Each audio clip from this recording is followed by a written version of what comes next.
I am the moon jumper, oh yes indeed.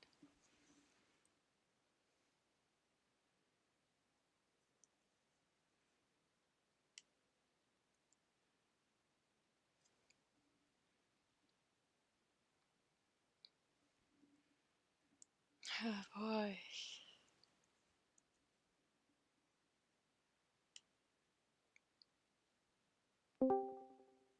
Okay. Oh boy, today's gonna be an interesting day, huh? It's... oh boy.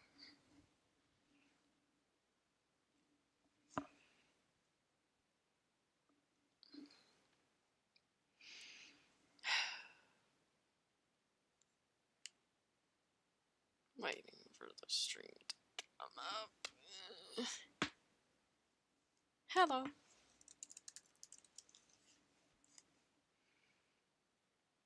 If YouTube would just please load. YouTube. YouTube. YouTube!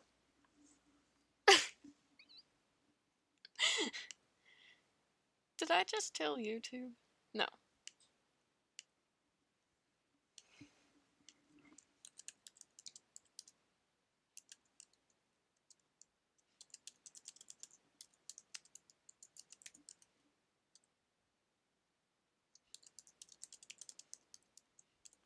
Sweet.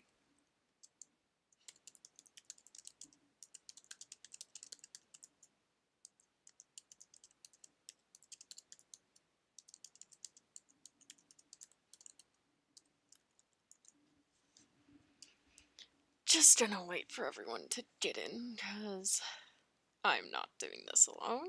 No. Welcome to the stream. Yeah.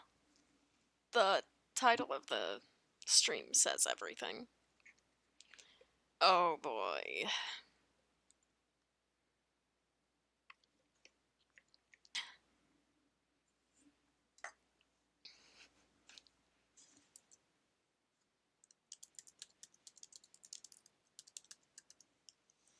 Forgot the link. Good job, me. Pat on the back for being an idiot.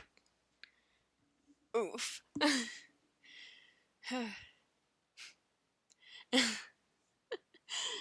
How did I forget to put a link into the chat? That's like Himbo 101.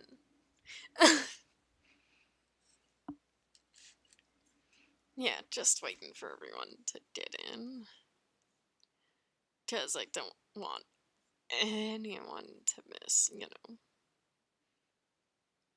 any of the squealing that will be had in this stream. Yeah. And I've already got to run halfway across my room to turn off the fan because I am told.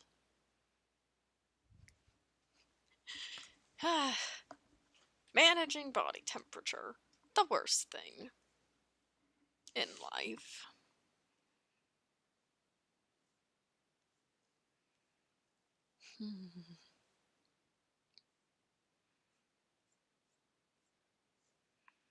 Yeah, but this is going to be an interesting stream. Because I've only ever played A Date and Time on my own. And I'm going to be doing voices for everyone. Because there's no voice acting in game, so prepare for horrible voice imitations. Like, just a heads up. That's a watch out.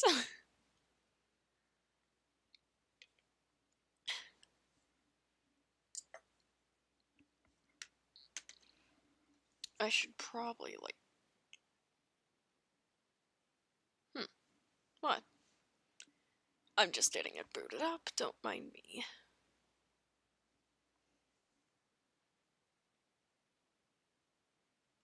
Maybe. Well, you're gonna be hearing... yep. Okay, let's turn down stuff. Okay.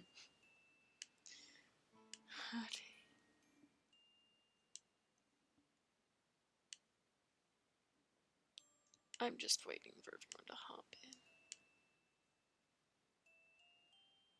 in. Ooh.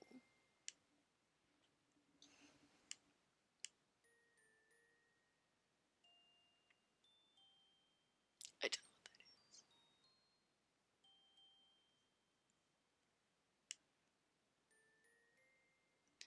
Don't mind me just messing with the settings to try to, like...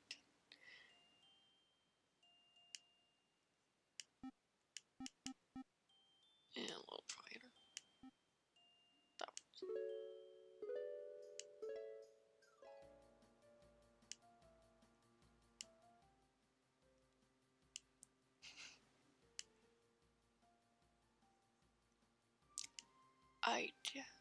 Look at this.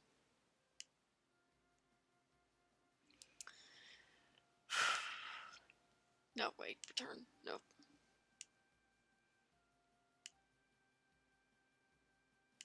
You know what? I'm gonna get, like, the basic introductory stuff through.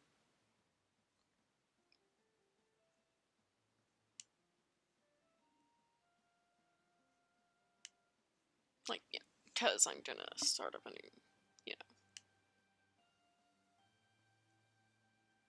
file for this stream, so, hi, welcome to the stream. Today is gonna be an interesting day. We get to see what I do when I am bored. AKA, play through stuff like this because I'm lonely.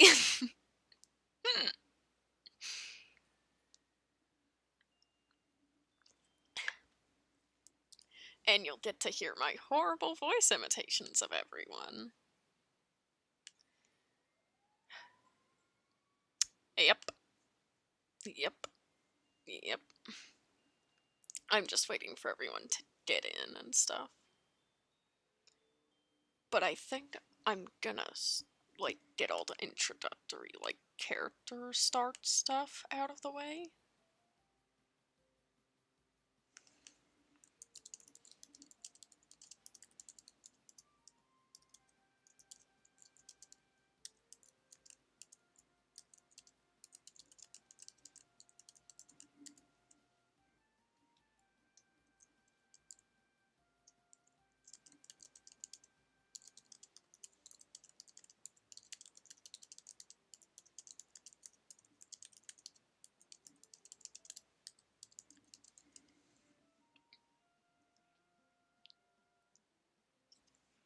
Okay, just putting that into the Discord. And let's start a new adventure.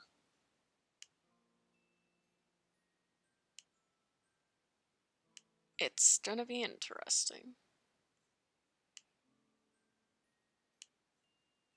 I don't know what path I'm gonna go for. But hey, we'll see what happens. I'm just don't mind me just constantly checking everything.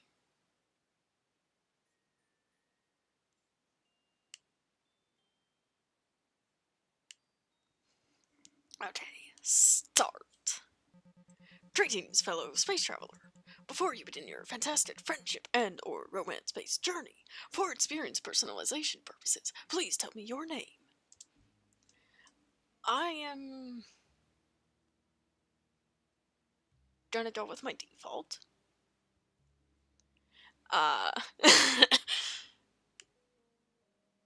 I'm gonna go with my default name for head and time stuff, because I'm trash.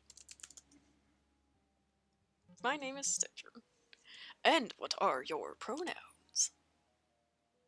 Stitchers are she, her. I see. Stitcher is a lovely name for a beautiful woman such as yourself. I can help make your gaming experience even more personalized. What is your hair color? Blue. Of course, blue hair looks great on you. Is it natural? Finally, for additional reference, would you like to provide your eye color? turquoise. Indeed, your eyes are an exquisite shade of turquoise. You may need to provide a map for your potential paramours, as they may become lost in them. Is this troll hitting on me? Now please, enjoy your thrilling relationship-based adventure, fellow space traveler. No, not barrel butter. No, no, no, no, no, no. It's been 2 days since you finally got fed up and decided to leave your home planet behind.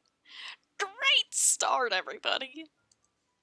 All it took was a trip to the used spaceship dealership and a few hours in line at the DIV, Department of Interplanetary Vehicles. You're finally free. You can go anywhere you want. Nobody and nothing to hold you back. A new future, all laid out and waiting for you.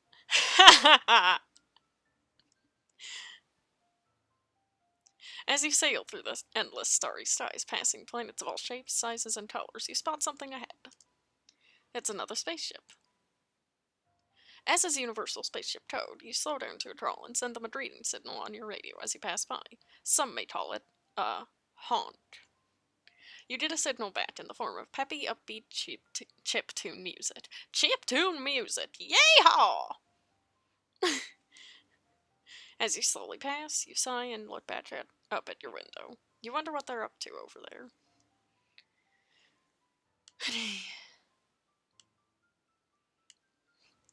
Hydrating for this. Space is beautiful but lonely. It's just you, your ship, and the little girl standing in the corner of your sight. Wait. A little girl? How did you get on your ship? You didn't hear the teleporter activate? Hi! Hello? Child giggles at you. You're rather concerned. Another traveler, huh? You nod slowly. Are you about to get robbed? Well, I'm having a birthday party today. Everyone's invited. You sit there, mouth slightly agape. This girl just broke in to invite you to her birthday party? Okay, sure. You may as well, especially when she grabs your wrist and starts dragging you to your ship's teleporter. You are feeling lonely anyway. What could possibly go wrong?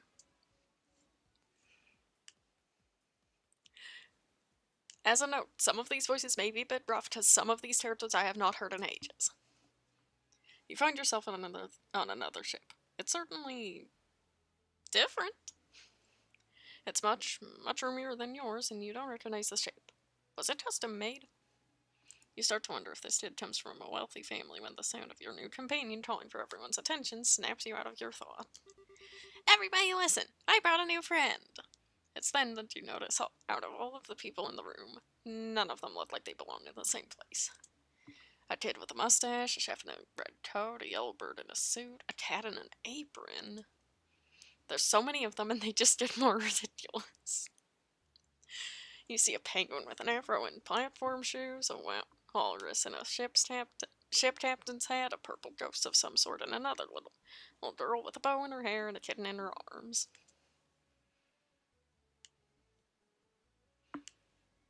Most of them look at you skeptically. You respond with an awkward wave, and the other little girl smiles and wide and waves back. Introduce yourself to everyone. Don't be shy! The kid pushes you forward as you realize you don't have a say in the matter. Hey, I'm Stitcher. Nice to meet you all. The majority either nod hesitantly or mutter in agreement before dispersing to the other rooms. The kid who dragged you here diddles. Stitcher. That's a cool name. You can call me Hat Kid. Nice to meet you, Hat Kid. Hat Kid grins brightly. She seems quite proud of herself. You know, you seem pretty lonely out there. Why don't you go talk to everyone? Stick with me, and you won't be lonely anymore. Well, what have you got to lose? Might as well try. Alright, I'll give it a shot, I guess. Where will you go? Which one is the least pain? Not because of simping, but, the whole dating section, because of voice stuff. I still need to warm up for some characters. Let's go kitchen. Who will you talk to? Mustache girl. You have many questions about the mustache on this girl. Is it real? That was very rude, water bottle. You approach the girl, noticing that her arms are crossed as if she's trying not to enjoy the party. Hey there. Oh, hey. I guess that kid dragged you to her party too, huh? You nod. Yeah, she just kidnapped me from my spaceship. Does she do this often? The little girl was unable to hold back a chuckle. Yeah, she does. A real go-getter. She basically just kidnapped most of the people here. That explains a few things. Well, at least I'm not the only one. Pfft, what's your name? You don't seem to be as bad as a lot of the others here. As bad? An oddly bad-handed compliment, but you'll take it. I'm Stitcher. Nice to meet you. I'm Mustache Joe, hero of justice. Well, almost. I'm not exactly a hero yet, but I will be soon. She crosses her arms and lets away, muttering something like, I would be a hero already if that kid hadn't stopped me. However, she quickly brightens up again. But hey, if you ever want to fight bad guys, you should come see me. We can right all kinds of wrongs all over the world. You nod hesitantly. It almost sounds fun. I'll think about it. Who will you talk to? No! I don't want Fire Alpaca, thank you. Okay, let's go with the kid with the bow in her hair. You find yourself unable to resist the call of the kitten in the child's arms. You walk over, hands clasped behind your back. No need to go crazy. Hi, nice kitty you have there. Stitcher, you yourself are a kitty.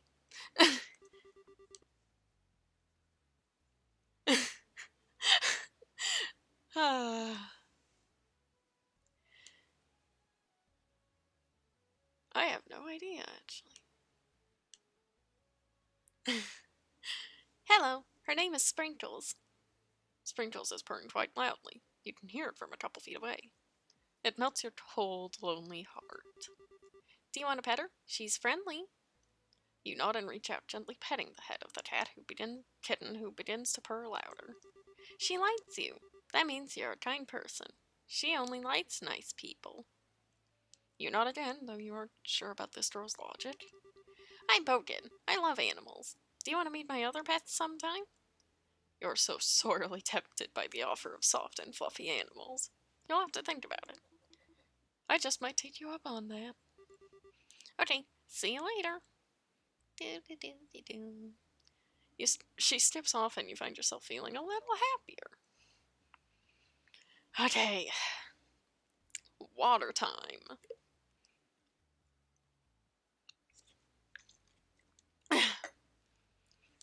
Hydrated up and ready to go.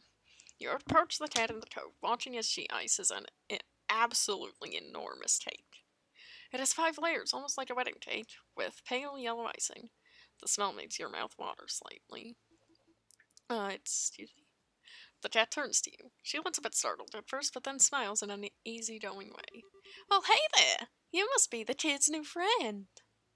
You can barely take your eyes off the cake. Oh, it's so delicious. Oh, yeah, I'm Stitcher, and yeah, that kid just dragged me off my ship. I see. Well, don't worry. She doesn't mean any harm. You want to believe these claims. You want to so badly. I'm cooking cat. I stick around here to cook for Hat Kid. She needs the help. Nice to meet you, Cooking Cat. That cake looks and smells absolutely amazing. Cooking Cat blushes bashfully. Aww. Oh, well, I'm not that good. But thank you anyway, shoulda. You smile. She seems nice. Wait, did you make this entire cake yourself? Wow. She blushes brighter. That's really impressive. Do you want a restaurant or something I could visit sometime? Cooking Cat shakes her head. No, I'm afraid not. But you can always stop by here and I'll make you something, sugar pie. You nod enthusiastically. Definitely. Okay, next up. The engine room! Okay, who will you talk to? The nautical walrus. You're in awe at the size of this lad. Absolute unit. Hello? What is it, pup? I didn't realize we had nicknames already. What are you talking? You stifle a laugh as he lets up, properly acknowledging you for the first time since he walked in. I'm not quite a pup, you see. You could barely suppress the grin on your face. Oh, I see. The walrus lets away and an awkward silence ensues. You can hardly stand it. So, did the kid kidnap you too? The walrus lets up at you and nods, taking a drag on his 2 cigarettes. Yep, she took me right off my ship. We live in a couple weeks too. You're the captain of a ship? Cool! There's a brief pause as the captain takes another long drag. Yeah, cruise liner. There's still some tickets left if you want to get a room. You consider it. Since you got a good deal on your ship, you probably have enough money left over for a cruise ticket. Maybe I will. And I need to hydrate again for this lad.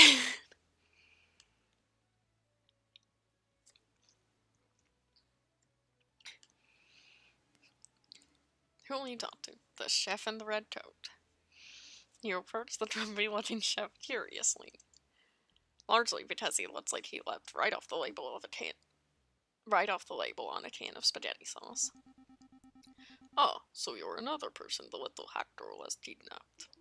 Yep, dragged me right off my ship. The insolence of that child. If it were not for the fact that she got me my body back, I would tear her apart. You're taken aback. What did she do to this guy? Ah, but that is in the past. Who are you, fellow kidnappee? I'm Stitcher, just an ordinary space traveler. I see. The man puts his hands on his hips, standing proudly with a confident grin. You are standing before the most powerful man you will ever witness. I am the boss of the Mafia of Crooks, the greatest gang on the planet. You could call me the Mafia boss. Sure, nice to meet you too, Mafia boss. Likewise, traveler. Now scram, I need to give that kid what for. The man leaves and you find yourself puzzled. What a strange assortment of party guests this kid has kidnapped. You start to leave the room, but your path is blocked by the kid who dragged you there in the first place. I see you met the Mafia boss. She giggles. He's not as bad as he seems, but I should give you some advice. Hat Kid leans in and whispers to you conspiratorially. Don't eat anything the Mafia cuts. It'll kill you. I tested it. The kid strips off and you shudder. You hope she didn't actually test it by eating something dangerous. Never mind. Okay. Okay, let's go grooves. You approach the groovy-looking penguin nervously. Hey, you're the new gal, right? Nice to meet you, darling. Sorry, don't mind me hydrating. Drinking water. You smile, waving politely. So, what brings you to this side of the party, darling? You think about it a moment. Well, this side seems more energetic. Plus, you have some cool dance moves. He lights up doing a complex twirl, ending in a distinctive disco pose. Well, I'm flattered, darling. You could call me DJ Grooves. Your name is Stitcher, isn't it? You nod. I'm a movie director. I make movies for everyone to enjoy. You should stop by sometime and watch one. They're all fabulous, darling. You raise an eyebrow intrigued by the concept of alien movies. Sounds interesting. See you later, DJ Grooves. Bye, darling. Okay. Hydration is important, kids.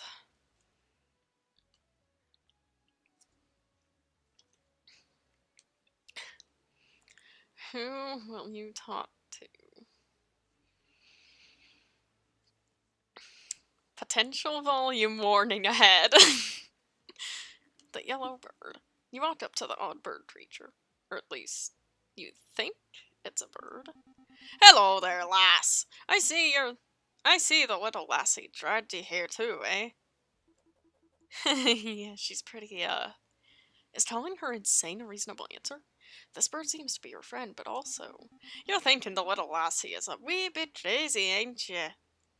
The bird creature chuckles loudly, though it doesn't exactly sound friendly to you. I can't do his tattle. Well, he ain't gone. He pauses for a moment before realizing something, gasping under his breath. Ah, right, I need to introduce myself.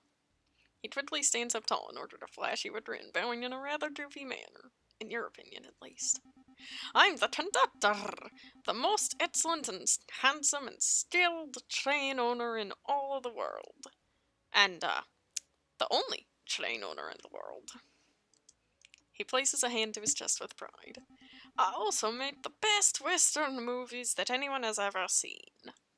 The conductor smiles, shaking his head a bit. He looks thoughtful for a second. And you are? Oh, my name is Stitcher. I, just bought a spaceship. That's quite a name, lassie. Please stop being so likable. The conductor relaxes back into a less uptight right pose and motions for you to chew.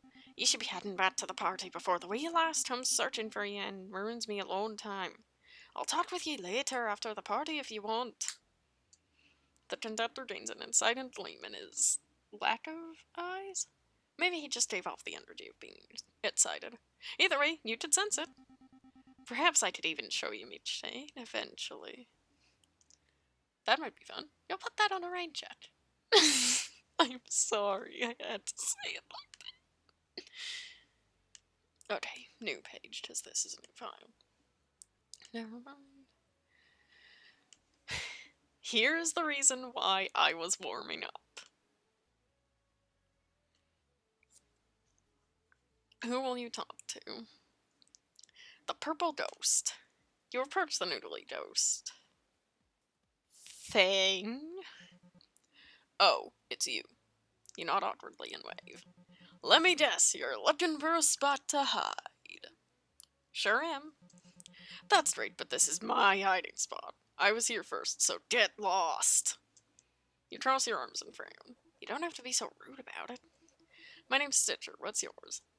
His smile drops for a moment, but it's quickly replaced by rather large and fixtured. What is that face?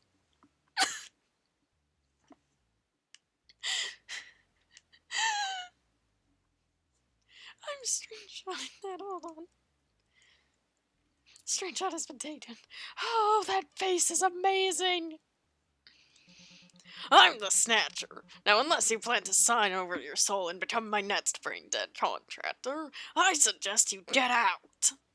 It doesn't seem like the Snatcher is in the mood for company right now. That face! Alright, well, bye then.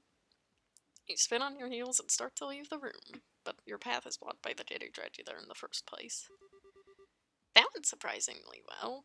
Hat kid!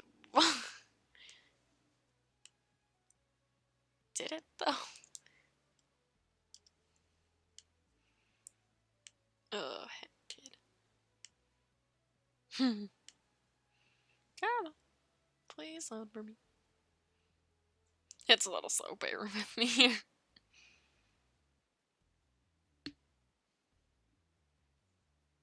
Log in.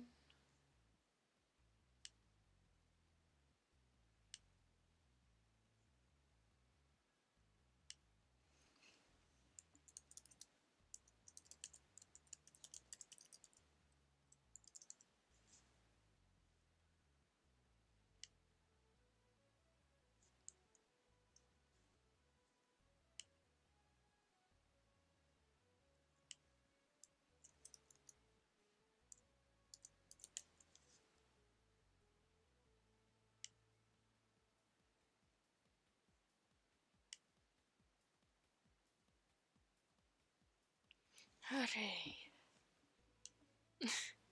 Bear with me here. Patience is always a good thing to have with me.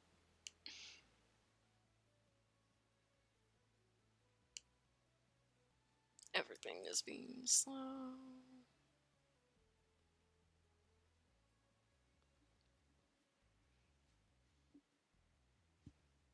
Sign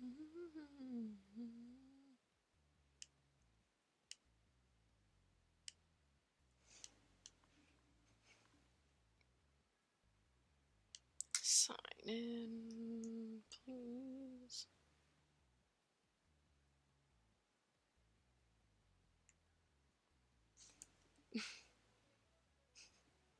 I swear I'm gonna keep signed in on Pinterest at this point. Stop. Stop. Oh, hell, thank you for that.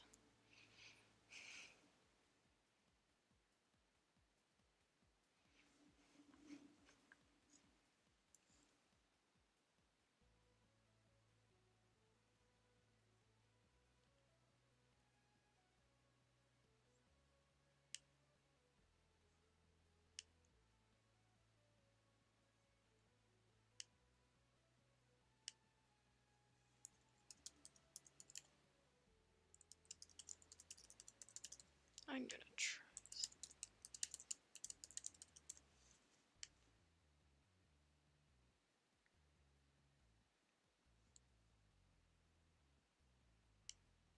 I'm just gonna assume that that is correct. Taking a little break here. So that I can, Oh my gosh, I have so many notifications because I haven't been on here in ages. I'm going as fast as I can. Oh!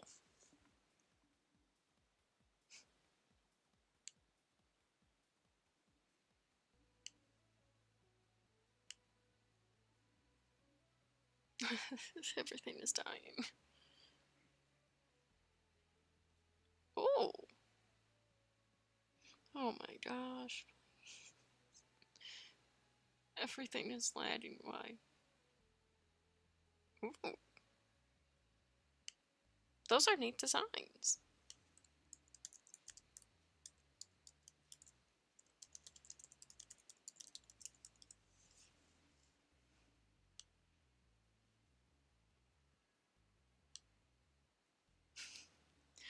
Who knows?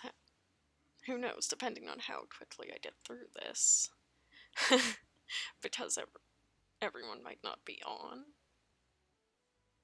Depending on what time it is. When everyone gets on, I may do multiple routes. Who knows? That went surprisingly well. She gently jabs you with her elbow and winks. I think he likes you.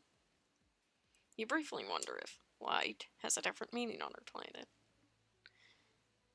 Never mind. I'm good, thanks.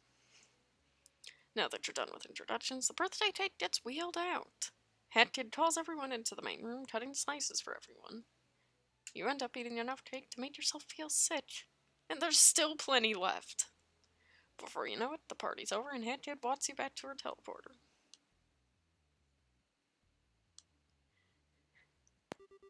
See you later, Stitcher. See you around, Hat Kid. That was not the end of the Hatted Child's reign of terror.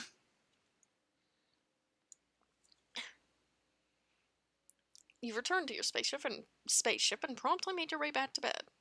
Way to bed. Why can I not read? Feeling tired from all the excitement. What a day! You started off a lonely space traveler, but by the end you attended a birthday party and met a whole cast of kooky characters. You even had the best cake you've ever tasted. Maybe you should make some friends. Being around other people is actually pretty fun for a change. Thoughts about everyone you met swirl in your head as you fall asleep. And we haven't even met the best boy yet. Don't mind me just getting eager. You awaken again to the sound of your ship's soft humming and sighing. You aren't entirely certain that yesterday actually happened. It felt like a dream. Nonetheless, you have a smile on your face as you put on your clothes and get ready for another day. Oh. Wonderful. Once you're done, you stroll out to your cockpit with a twinkle in your eye as you continue to continue your space exploration. You walked into the cockpit only to find 3 familiar faces waiting for you, sitting on the floor with note cards in the midst of a heavy debate. This is stupid. Come on, Mustache Girl, you gotta help us get Stitcher to be friends with someone. Maybe the conductor? No, I think Snatcher's a better idea. Really? I was thinking him or DJ Grooves. Ugh, both of you are wrong. Cooking Cat is the real answer. What are you doing here? And why are you on my ship? All 3 stand up, putting away their note cards like kids taught passing notes in class. Hat-Kid and Boathead strike poses, while Mustache Girl simply crosses her arms with a huff. You forgot to change your teleporter password again, so I decided that we should help you make a friend. I'm here to help too. Me 3, I guess. Mustache Girl rolls her eyes.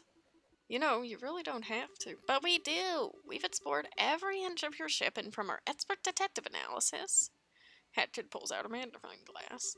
We've concluded that you don't have any friends. Not even one.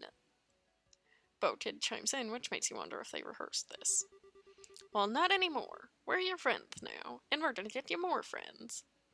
You open your mouth to refute their factually true claim, but find yourself unable to muster up an objection.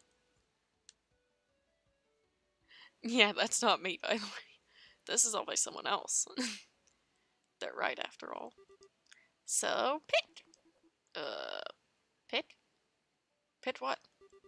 Pick which one of us you want to help, you silly. One of us will accompany you from now on and help you make friends. Okay. Save. Oh, last time I saved was before I talked to... was after I talked to the conductor. Okay. Yikes. I need to be better about saving. Okay, so... Hat-Kid, Boathead, or Mustache Girl?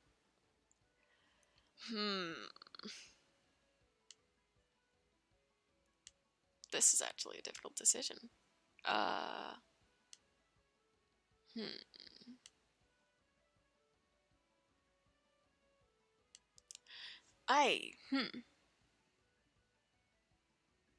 think I'm gonna go with Boathead. Because for some reason I've always enjoyed Boathead a lot. So, Boathead, I choose you. You point at Boathead. I pick you then. You seem very sweet and laid back, so... Boathead erupts into a joyful smile. I'll do my best, Stitcher. Let's make friends together. You find yourself smiling. You made a good choice. Yeah. Okay, now we need to decide where we're going. Where we're going. Why am I talking so quickly? Why? Where we're going. Blah. Had to draw some pictures of where you could go. I think she even added who will be there. So, pick wherever you want. Okay. Save. Anyone who has ever met me, in the history of ever, and knows about my whole thing with Hat in Time, knows what I'm gonna go for. Like, right off the bat. Everyone's probably gonna know immediately. Because it's like, Mafia Town is okay, but it's never been my favorite section of the game, honestly. I don't know if that's just me. Deadbird Studio?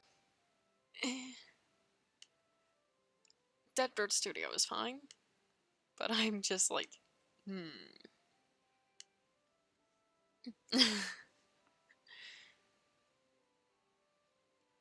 So, where will you go? I picked Subcon Forest. I've always been a fan of spooky woods. Boathead giggles. I knew you'd pick there. Her eyes sparkle. This means we can go see all the dwellers again. Hooray! Boathead steps over to your teleporter, punching in the coordinates and gesturing for you to join her inside. Don't worry, Stitcher. You'll love it there. I promise.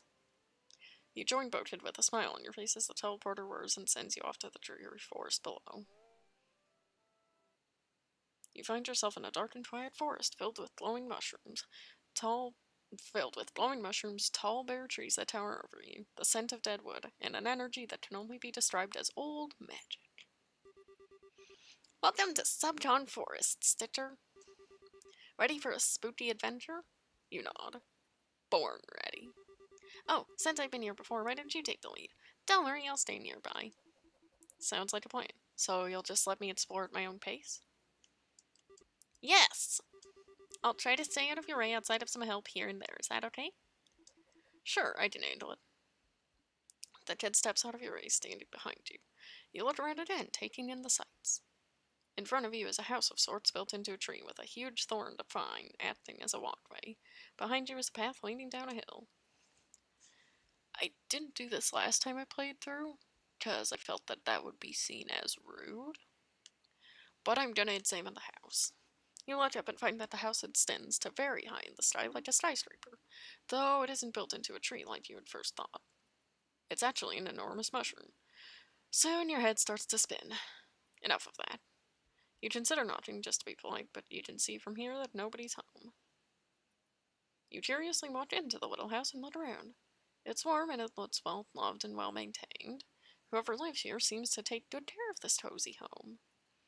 The chair looks really comfortable, but boy is it big! You wonder how tall the person who uses it is. Ha ha ha ha. Sit down. I'm gonna sit down. You sit down in the chair and let out a relaxed sigh. It's so comfortable. You close your eyes and rest a moment before getting up. You turn back and... Oh. You left a noticeable imprint in the chair. Hopefully whoever lives here won't be too mad about it. Oh boy. You start to walk down the path. Oh. Oh goodness. Everything is slow. Everything is not loading for some reason.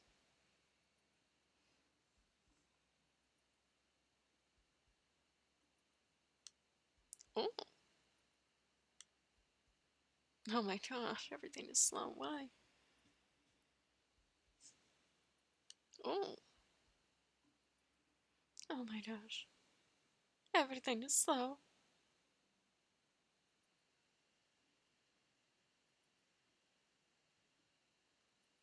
Oh.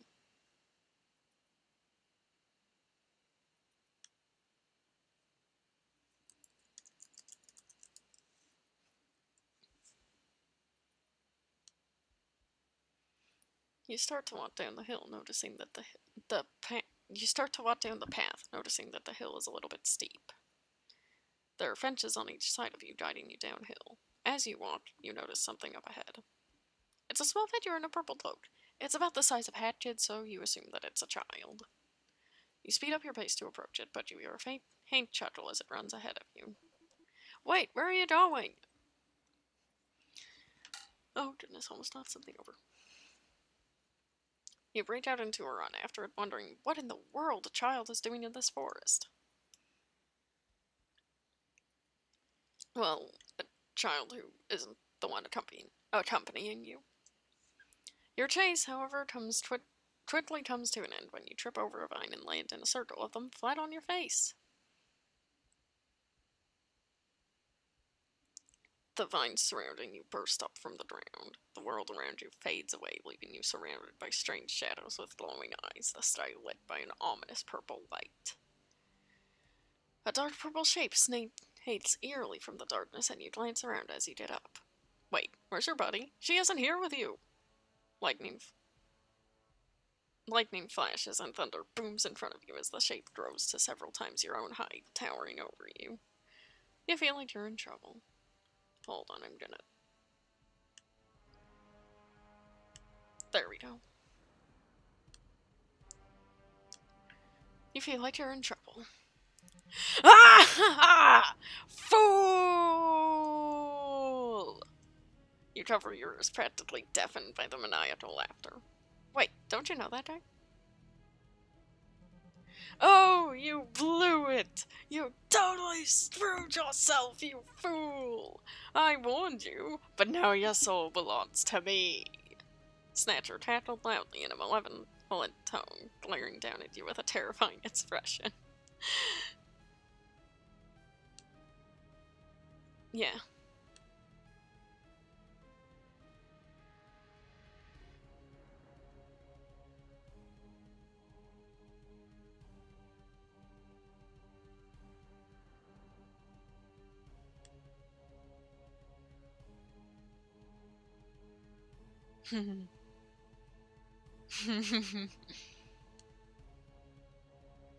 Yeah, let's do it. You frowned, unsure what to say for yourself. You know I have to do it to him.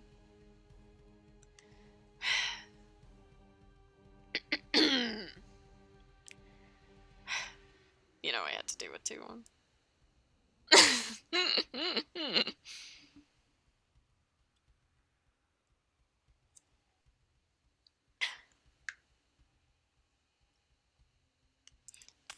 You put a hand to your forehead and you'll hell out the first fitting meme that came to your head.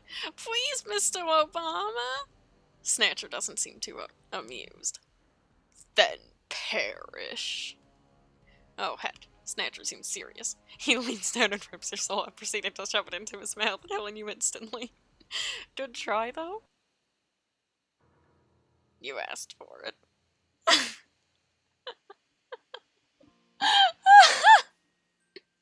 Well, good thing I saved. Okay.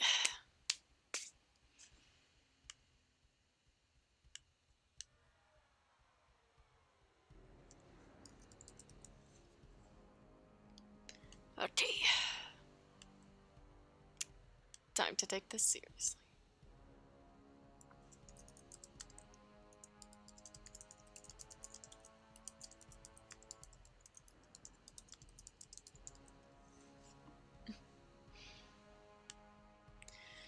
Okay, I'm gonna take this seriously. Sorry, I don't really have an excuse. I just wanted to go hang out in some spooky woods.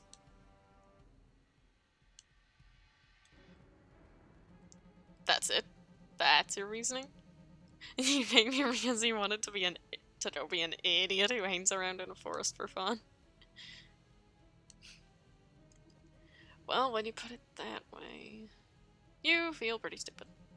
Well, regardless, this mistake will be your last. In a puff of blue smoke, a long piece of parchment appears in front of you, floating accompanied by a purple feather quill, dripping with ink. But tell you what, today's your lucky day! See, I actually happened to be missing an errand boy. Turns out he just up and died on the job. Snatcher tattles. You don't like where this is going. So tell you what, you signed this contract, and you get to live! You take the piece of paper in hand and look it over. It's surprisingly not dense with legalese and easy to understand. You just Snatcher gets right to the point. It states that Snatcher will be taking your soul as collateral and that your terms of the contract are to check on a place called Subton Village. Why am I hungry? Sorry, Snatcher, cash your break, bud.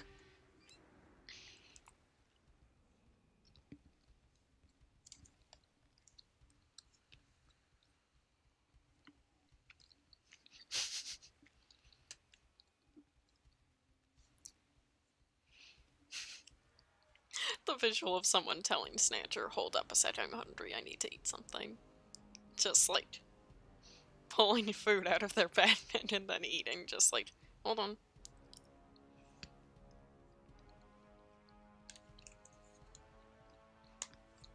Okay, I'm good now. Sounds pretty simple. Sign the contract. Have to make all the horrible decisions before I make the good ones. No.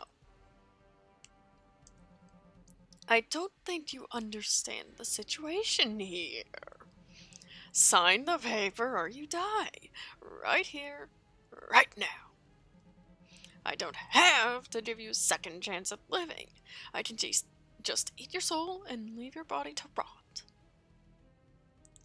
Make all the horrible decisions for the good ones. No, I refuse to take orders from someone else. I'd rather die. Stitcher, you fool! That does it. I tried being merciful, but clearly you have a death wish. Snatcher snaps his fingers and your soul emerges from your body. With a quick movement, you see him grab the ethereal reflection of you and shove it into his mouth.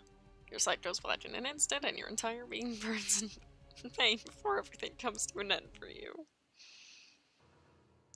You just had to be stubborn, didn't you? Load. I'm curious. Again, make all the horrible decisions before the good ones. Screw you! I'd rather die than be your servant, you overgrown worm. Stitcher, no! Well, if you want to die so badly, then let's make it last. Hatcher snaps his fingers and lightning strikes you, making you writhe in unimaginable pain.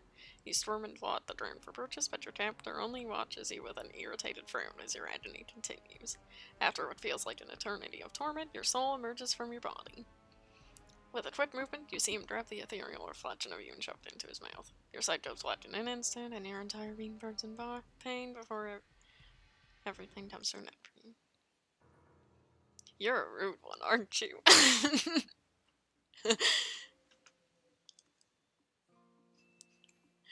Okay. Fine. Yes. You take the pen and sign your name hesitantly, hoping that you don't end up like that aforementioned dead servant. The paper and quill proof away in your hands. Snatcher laughs again, lightning striking dramatically behind him. Ah ha ha ha! That seals the deal. Now let me take what's mine. The Snatcher snaps his fingers and you watch as a glowing ethereal reflection of yourself is pulled from your body, floating away like a butterfly in the breeze. You now feel exceedingly hollow and empty inside. Almost as empty as when you worked in retail. Ha! See that? That was your soul. It's all mine now. But don't worry, if you do a good job with your initial contract, more contracts will follow. And if you do a really good job with all your contracts, you'll have your soul back in no time. Wait, you didn't get your soul back? A glimmer of hope! I'll do my best. That's the spirit. Now get to work, Stitcher. You've got quite a bit to do, and unlike me, your lifespan to do it is limited. Snatcher then maniacally laughs again before sinking back into the shadows as the purple dimension dissolves. You find yourself back on the path you were on previously. Hey! You look around for Boathead, wondering what that was all about. You find her sitting nearby, drawing in the dirt with a stick. How'd it go? I mean, I lost my soul. Oh, he does that to everyone, don't worry. You're not special. Seriously? If you say so. Wait, where were you during all that, Boathead? I was worried. I was waiting for you. I've done all this before, so I figured I would just let you figure it out. I couldn't go in there anyway. Hello, Kitten Cat. How are you doing? Wait, you've done this before? You had your soul stolen too? Yep, me and Hat did. But don't worry, Stitcher. As long as I'm here, you'll get it back. How? Boathead smiles. I know his weakness. Hatkid and I can just beat him up again if he tries anything funny. All you can do is look at her with a baffled expression. Well, it gets a long story, but we're all friends now. I'll make sure nothing happens to you. Alright. Man, these kids get more sterilely powerful every time you talk to them.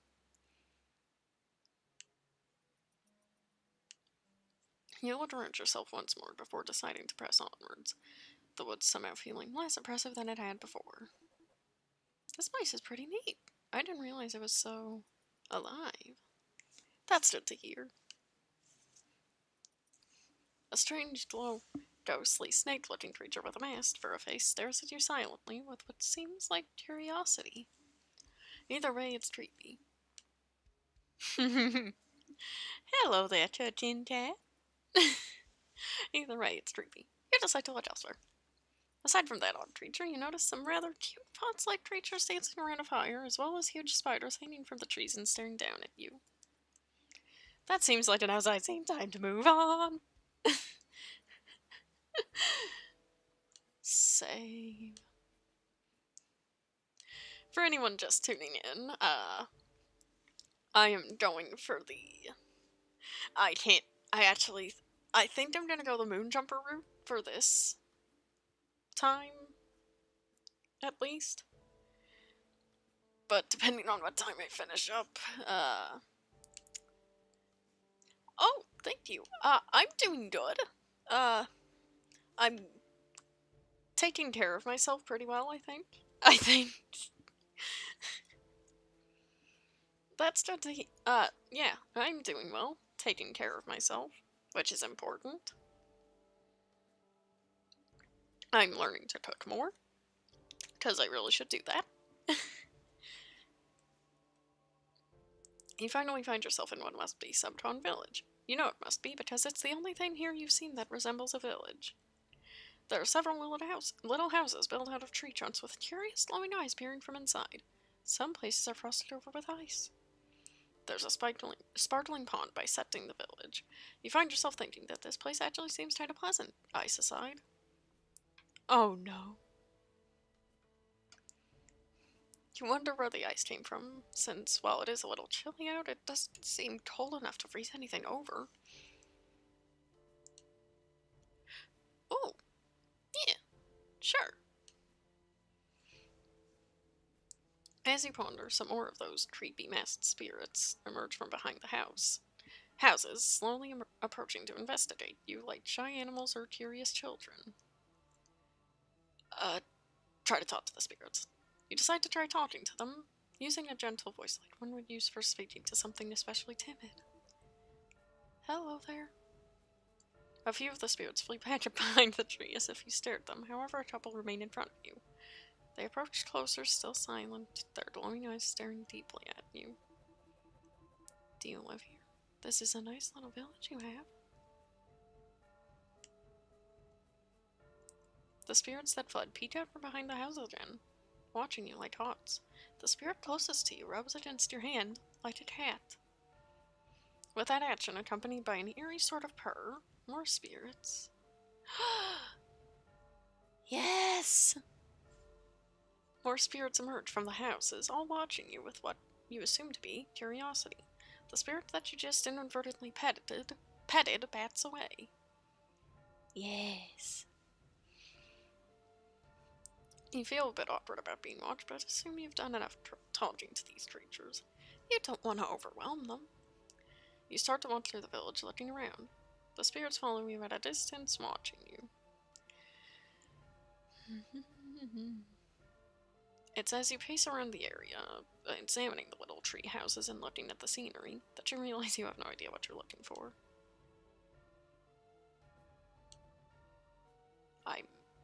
I may remember you. I am so sorry, my memory is horrible. I've already read that. Your contract just said to check out the village. It didn't say what you were looking for. You sigh. Should you keep looking around? I'm gonna investigate a little more closely. Better to be safe than sorry. Especially when it comes to Snatcher. You decide to take your time looking through the village, wandering around, keeping an eye out for anything unusual. Before getting very far, though, you end up running into one of those cloaked figures again. Hey, newbie, what's up? You stop, lost for an appropriate response. Oh, whoa. Your next words come out automatically, as if you're in a completely mundane situation. Nothing much. What's up with you? Oh, you know how it is, just doing the boss's work, following orders. Just another day in the life of a minion. Ah, so these dice are the Snatcher's minions. Same here, I guess. You aren't sure what the distinction between minion and servant is, though the former sounds less replaceable. Don't worry about it. You get used to it after a while. Anyway, I guess I should go back to work. See you later, newbie. The minion rushes off, presumably to do their own chores, before you find yourself wandering near aimlessly. In the end, you wind up pretty far away from the village into the heart of the forest as a whole. You find that you can explore to your heart's desire. Okay! I'm gonna get my notebook out. Just in case I need to write anything down. Because I will undoubtedly forget.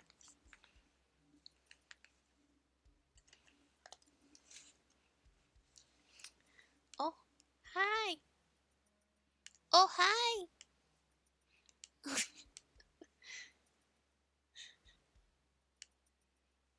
Okay, let's go to the frozen structure.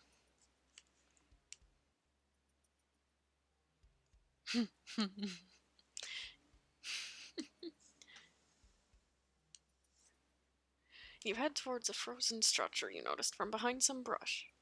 Slowly you approach the distant monument and realize that it's not quite a tower of ice that you're looking at.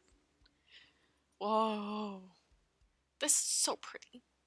It seems to be a gigantic structure of shattered glass, as if some crashed and exploded here before being frozen in time. Okay. Notifications. Notifications. Guess I won't do the trick on anyone. It's absolutely beautiful. As you approach, you find a minion standing around, also looking up at the structure. It's pretty, isn't it? You nod. That thing used to be a magical hourglass. I think the boss called it a timepiece. Important events leave a permanent mark on the land here. You should be careful not to get lost. Thanks, I guess. Got any tips on how to avoid that? If you get lost, you should go left at the third crossroads. Wait, left. That sounds important.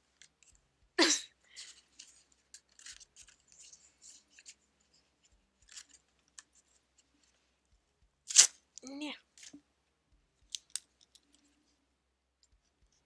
Left at third crossroads.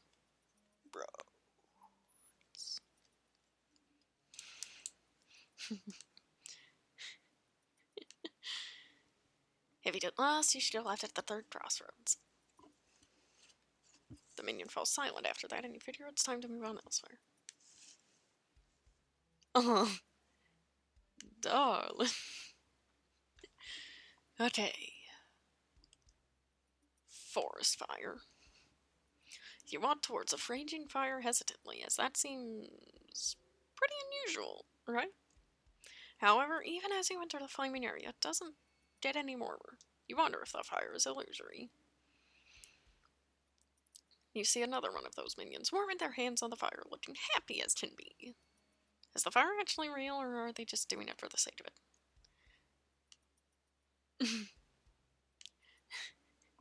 You have no idea, but your curiosity is burning as much as the flames themselves. I'm gonna be nice to the minion. Hello there, what's going on here? I'm enjoying the sights and having a good day. Oh, you are? The minion nods and looks over to you. I made sure to wake up on my right side. It's lucky.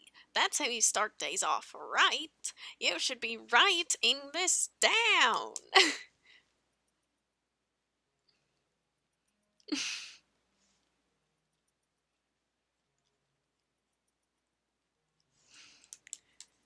Okay. Aww. You blink curiously. Interesting. Well, you keep having a good day, alright? The minion hums a happy and yet eerie tune as you turn back towards the other locations you can visit. Where will you go? Okay.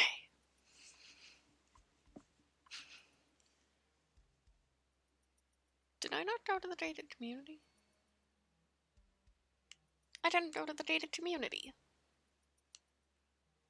Gosh darn it me.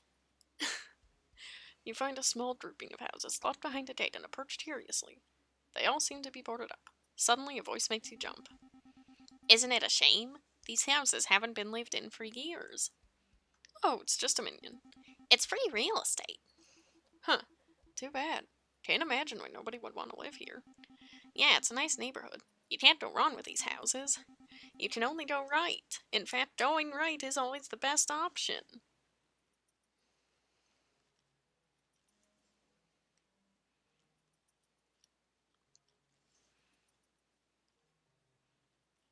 Always the best option. You should only go left once.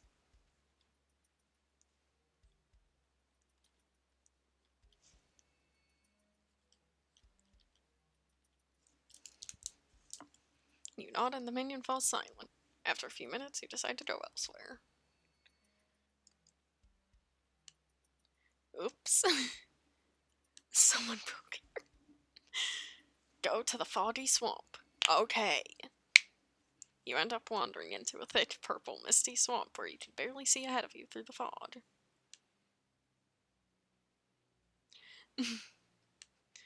The ground is wet and pulls you in, forcing you to hurry across it to safe boards of wood set up every few feet. You have a feeling you could easily get lost here. Go forward. Continue onward. You begin walking into the swamp, going slowly at first until you realize that the boards are sinking at an alarming rate. Uh-oh. Soon you're practically running along, jumping from board to board, trying not to get sucked into the horrifying swamp. Panic begins to set in very quickly until you stumble and land on solidish ground. As you look around to try to catch your breath and find more safe ground, you realize that you're hopelessly lost. It looks like you have some important choices to make. Go right. You go right. Go right. You go right again. Nope. Third crossroads is left. Go left. Left this time. Go right. Go right. After that maze and swamp, you're left trembling, cold, afraid, and lost. Subcon seems so much more horrible now than you had ever expected it to be. You decide to keep wandering until a haunting song catches you off guard. Okay. It is time for him. Almost, anyway. You decide to keep wandering until a haunting song catches you off guard. The melody is chilling and beautiful. It draws you in. Who is singing this song? You hope they're at least friendly.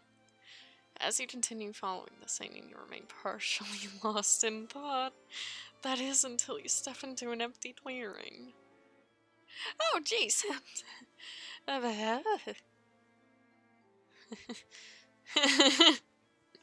Okay. Okay, just focus on the text.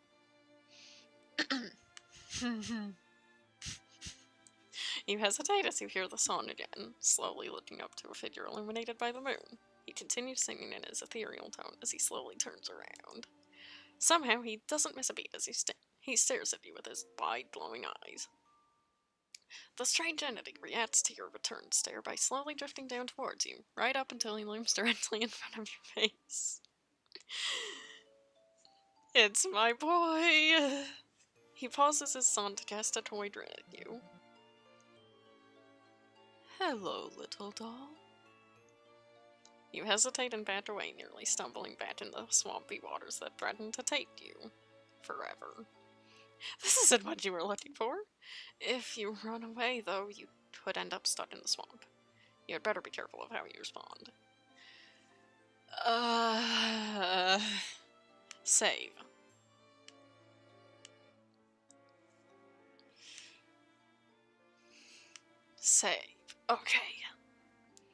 I'm gonna think about this carefully.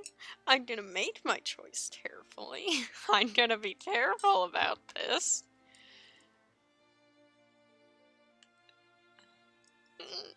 You decide you'd better be on your best behavior after that protest with Snatcher. Hello? Well, it's a start. The figure smiles and bows gracefully. You hesitantly return the gesture. It's a pleasure to meet you. I am known as the Moon Jumper. Moon Jumper? His name is Moon Jumper? This planet's inhabitants sure have some unusual names. May I have the pleasure of knowing your name? You aren't sure if you can trust this guy yet. Still, you figure it can't hurt to tell him. I'm Stitcher. My ship may become canon in this. It is Mooney!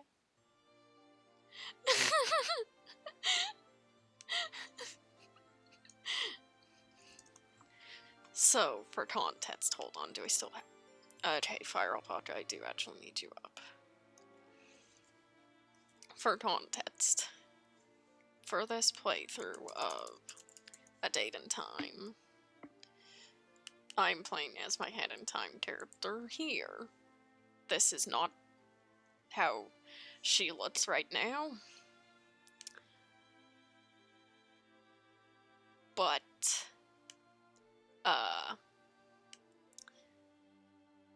in my AU, I ship these two?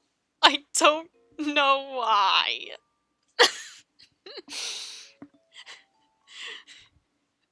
We both have abandonment issues, yay! Yeah, but just for context.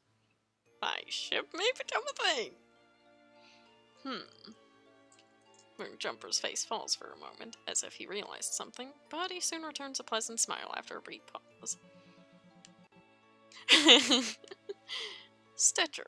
I rather like it. It sounds a bit familiar. It is an absolute pleasure to meet you, my dear Stitcher. He speaks your name like it's a particularly delicious treat in his mouth. It's a little unsettling. You think you can even see him lick his lips slightly before you blink. Hopefully it's only your imagination. Do you also live here in Subdawn Forest? Moonjumper nods, floating closer to you. He seems to be carefully observing your person. Yes and no. You see, I actually live in the horizon. I cannot leave except for a short while when the moon is full. On nights such as this, I can only astral project down for a little bit, such as I am right now. So, you hang out here when you can? Yes, and I am quite glad to have come tonight.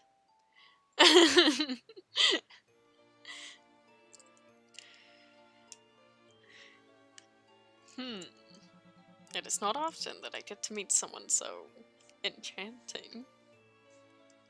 You wonder if Moonjumper is this friendly with everyone.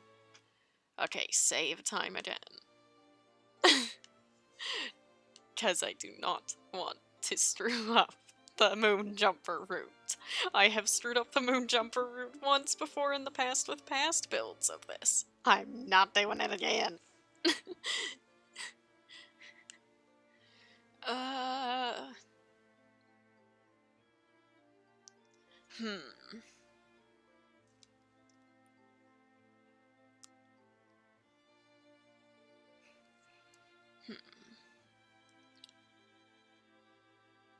Oh gosh, I can't choose. Okay, thinking about Stitcher. Are you this friendly with everyone? On the one hand, you're a little weirded out by his intrigue with you. On the other, though, maybe he's just the kind of guy who's really forward about this sort of thing. You look at him with a slight smirk, deciding you'll also say what's on your mind. Are you this friendly with everyone?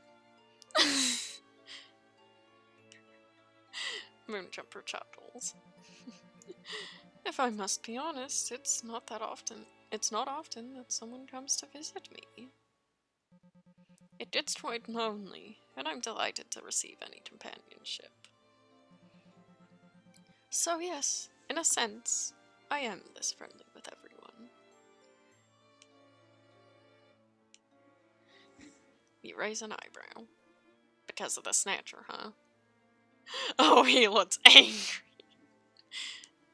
Ooh. Moonjumper nods solemnly. I take it you've met him? Usually people don't make it out of their first encounter with him alive. You're twice lucky. You aren't sure you'd call yourself lucky to be Ghost's servant, but with your soul currently disconnected from your body. Unfortunately, as much as I would like to stay and spend more time with you, I must go.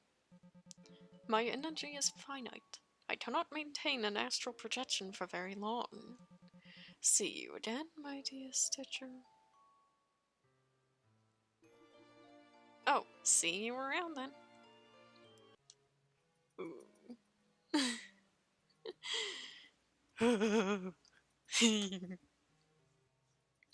Why am I so happy? Moonjumper, come back. I want to know why you spark joy.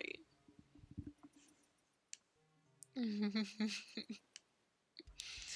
Moonjumper disappears in a surreal fog that reminds you of glitching, with a thud, erratic sounds to match. Or with a loud, erratic sound to match. I'm sorry, I can't read.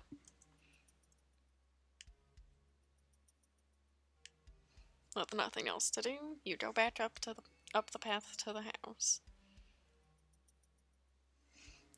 As you approach and begin to enter the house, you realize your suspicions were correct.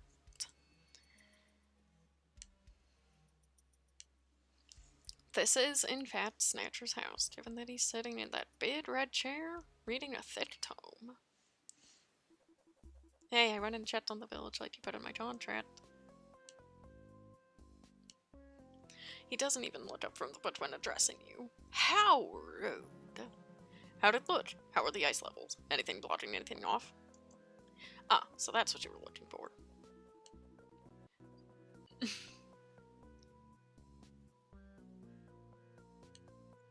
Nope, there were layers of frost and ice on a few surfaces, but nothing was blocked off or anything. Alright, go back to your weird spaceship or wherever you live for the night. I don't have your next contract ready yet. Come back tomorrow and I'll have you a new one.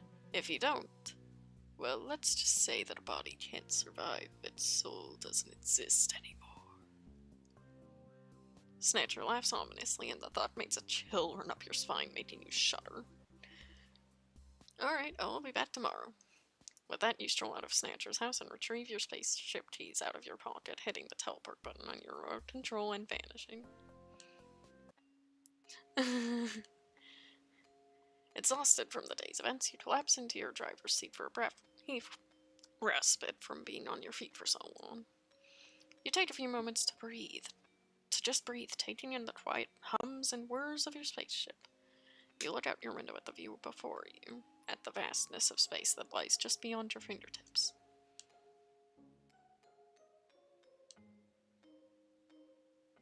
Why are you like this, YouTube? You contemplate the fathomless expanse of stars and planets out there for a brief moment before getting up again with a groan to walk to your bedroom. Just sleep in the chair! By the time you get ready for bed, you're good and ready to rest. As you lay down, letting your body finally relax, you reflect on the events of the day. Today has just been crazy from start to finish. And, like it or not, your journey through space to find a new home has come to a screeching halt thanks to the efforts of one very energetic child and her friends. Now you've got a kid helping you make friends, and you lost your soul to a terrifying spirit who may or may not be some variety of evil lawyer. What have you gotten yourself into, Stitcher? Before you know it, you drift off to sleep and begin to dream of glowing mushrooms, dark forests, and sinister figures.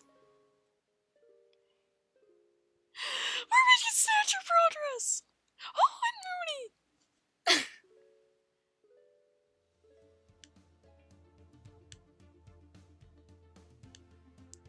Okay.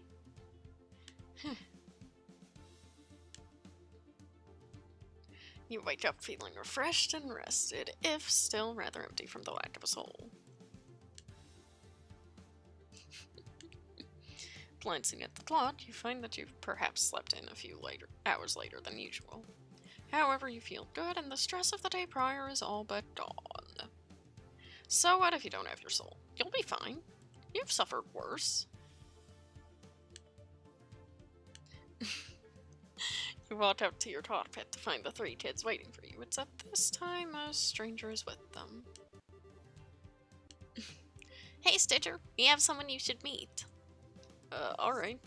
The hat kid takes your hand and leads you to a strange, glitching entity with a staff who you presume she led onto your ship.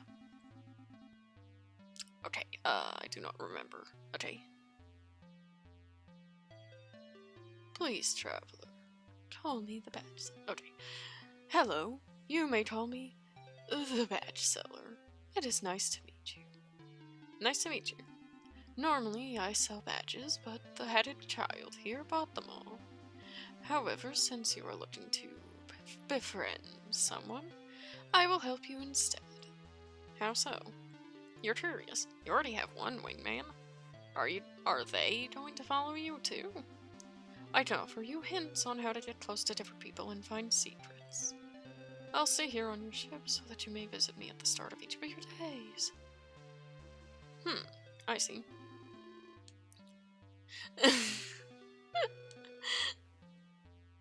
Would you like a hint? Yes. The Snatcher is very rough around the edges, this is true. However, he isn't as heartless as he may seem.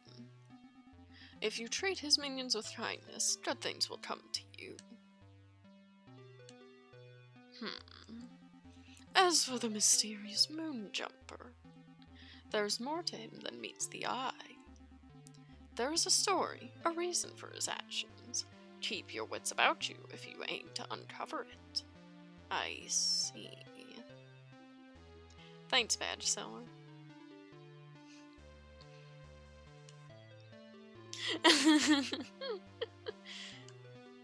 Now that you're done with the badge seller, you turn on your heels and stroll to your teleporter, entering the coordinates to Subcon. You finish entering the coordinates, but Hatkid pulls you away before you can enter the teleporter. Wait, I've got something important to teach you. You whirl around, raising an eyebrow. What is it?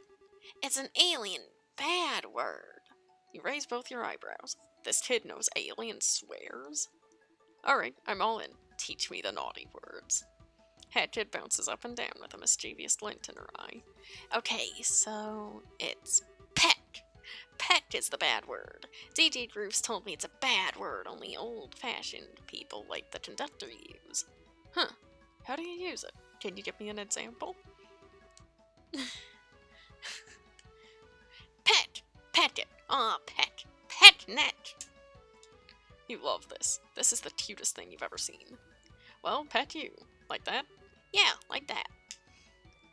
This is the single most important thing you've taught me, Hatkid. I'll be sure to use it responsibly.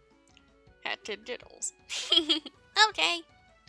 Now that you know your bird swear, you wave at your little wingman and she joins you in the teleporter.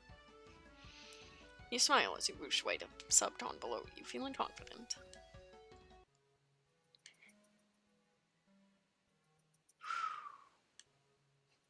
Once your feet touch the earth, you take a deep breath and stretch.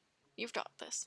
You waltz to Snatcher's house with a confident stride and stop for a moment at the entry.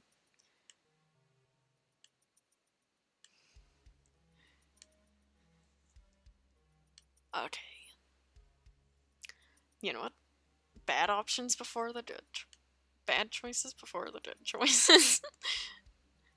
Wait, no, I didn't read that. Hold on. You snicker and then barge in loudly, spreading your arms wide in a T pose. You stand still, giving Snatcher the most menacing glare you can muster. He isn't impressed. I had a feeling you'd be one of those rude, annoying ones. I'm not rude or annoying. I have your next contract ready if you're willing to stop doing that.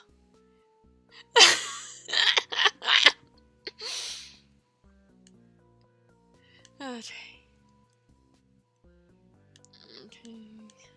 That one was not as fun as I thought it would have.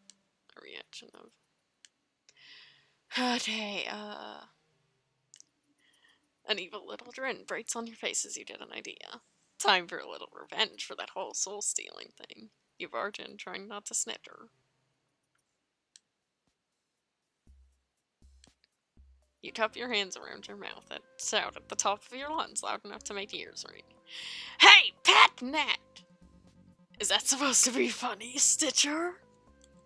If that's the most irritating thing you can think of to do to me as revenge for taking your soul, then you might as well quit while you're ahead. You huff impudently. You were hoping you'd at least get mad.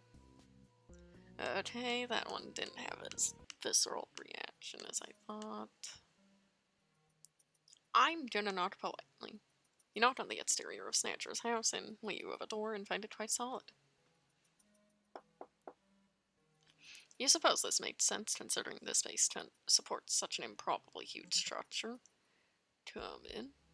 You come in after being prompted.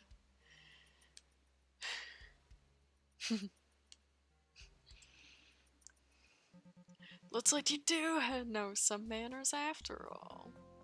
Even though you're late. You frown a bit. Is he really going after you about your lateness?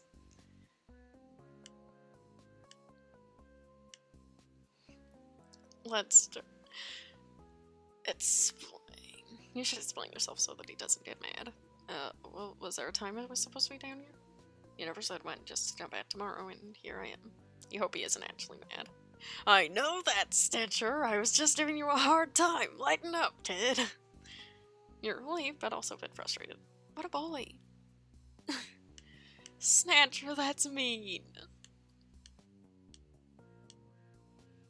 Argue. Heck it. You puff out your chest. You puff your chest up. Being polite to this guy is a waste of time. You're the one who said you had an eternity to wait. Besides, you never told me when to come back today, so I'm not late at all. Oh, goodness. There. You're just being a jerk because you think you can bully me and get away with it. The Snatcher doesn't look impressed by your calling him out. Maybe you need a little reminder of who's in charge here. I have your soul right here in my grasp. I could eat it. I could just eat it right now and end your pathetic little life. Don't test me, Stitcher. I've killed for less. Just do your business like a good contract. A chill runs down your spine. As much as you hate it, this guy is right. You're at his mercy. You glare at him. Fine. Okay. Killed for less. Okay, I'm gonna apologize. You decide that you would better apologize. This guy has your soul at his disposal. You'd better take him seriously. You clasp your hands in front of you and look down. I know. Mark as red, please. You clasp your hands in front of you and look down like a child apologizing to a very strict teacher. I'm sorry. I didn't know you wanted me back at a specific time. If I had, I would have set an alarm. You see the Snatcher's smile widen slightly in what you think is amusement. Well, since you apologized so nicely and so politely... You can hear the condescension dripping from his words. He's having fun with this. You're forgiven. I was just giving you a hard time, Stitcher. No need to be so serious. Bump. Or was I? You breathe a sigh of relief. Thank goodness he isn't actually mad. Anyways, a new contract appears in front of you, again written in beautiful calligraphy, once more accompanied by a purple twill. You carefully look over the contract, reading over the terms. This seems really simple. Apparently you're supposed to deliver mail to the minions? I'm not completely heartless, you know. Every so often I steal mail from the outside world and have it delivered to my minions. That way, it's almost like someone cares about them. You raise an eyebrow. That's actually kind of a nice thing to do. Snatcher cuts you off before you can make a wisecrack about it, though. Anyway, the bag of mail is all loaded up onto the scooter out back. You can use that hat. Be careful, though. It's only a rental. If you break it, there'll be trouble. Once you're out of mail or out of minions to deliver to, come back and that's one more contract done. I'll have another tomorrow. Snatcher points out the back end of the room where you can see more of the forest. You nod. Right, I'll get to it then. You head to the house the way he pointed, dropping to the ground and heading toward the Studer. It's purple with yellow Snatcher faces painted onto it. You wonder if he does this to all of his possessions. It's like someone signing their name onto everything they own. You hop onto the Studer and give it a go, riding down the path and back up with ease. It controls like a dream. Thrilled with the speed, you ride through the forest, stopping out the area in a speedy whirl, soon ending up right back where you started. By now you're a bit more familiar with the forest's layout, so you feel more confident in exploring.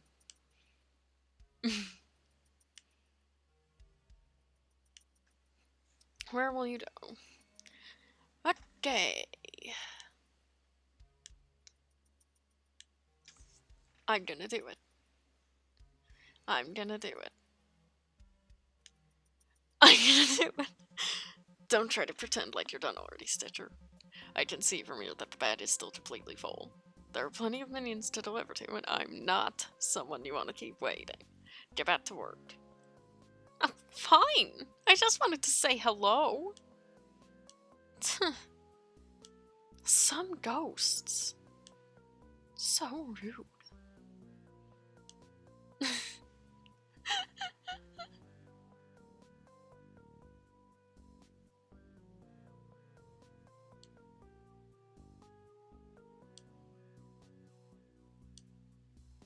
You find 3 minions here. They're playing cards when you arrive, but stop in order to look up at you pleadingly, like kids regarding Santa. Deliver mail! You laugh cheerily and toss packages at the 3, a smile breaking across your face as you hear them cheer. Where will you go? Let's go to the village, to the village. You arrive in the village to find 4 minions, all jumping and waving as you approach, calling out to you. Hey, newbie. Hi. Do a trick for us.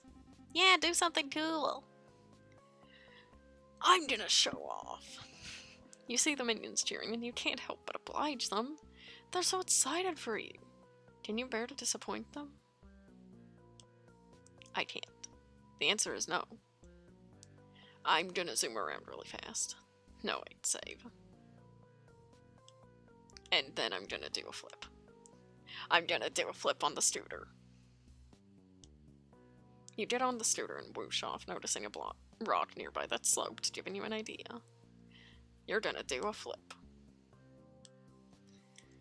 You step on the gas and zoom off, picking up speed as you approach the rock, holding your breath as you lift off the ground. Pressing your weight forwards, you flip in the air, head over heels, correcting your position just in time to hit the ground and zoom back.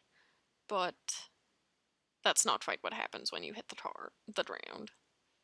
You hit the ground and hear a crash, the sounds of metal breaking under your weight. Pain shoots through your body as you collide with the ground.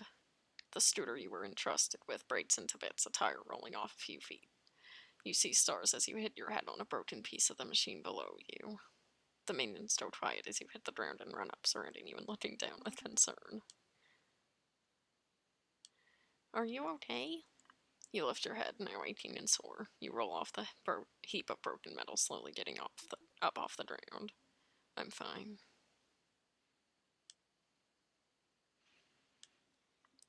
As far as you can tell, you didn't break anything other than the bike. You've got some nasty bruises at most. You look around, but to your dismay, not even the bag of mail survived the trip. Letters and packages are scattered everywhere, and the bag lays with a large hole ripped in it, stuck to a shred of metal.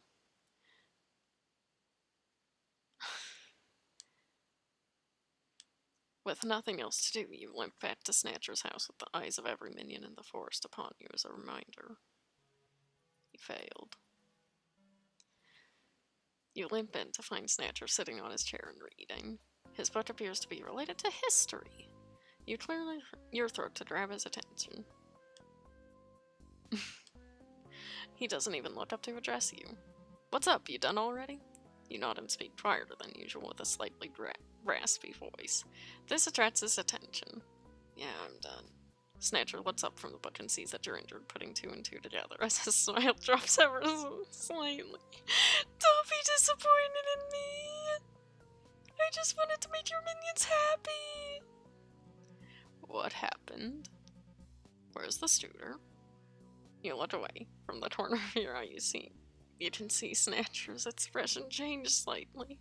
His voice turns deep and serious. You brought the Studer, didn't you, Stitcher? You look down and nod. Yeah. Of course! I knew you'd be a useless contractor. I can't even trust you to do something as simple as deliver mail. You flinch, expecting this to lead up to him killing you. Get out. You don't move, not processing his simple command. It's probably a trap. Get out. You look back up, still frightened but with a little hope. He isn't telling you? Get out before I make you get out, Stitcher. You finally get the picture and run out of the little house, teleporting up to your spaceship and looking for the cockpit to your bedroom. No!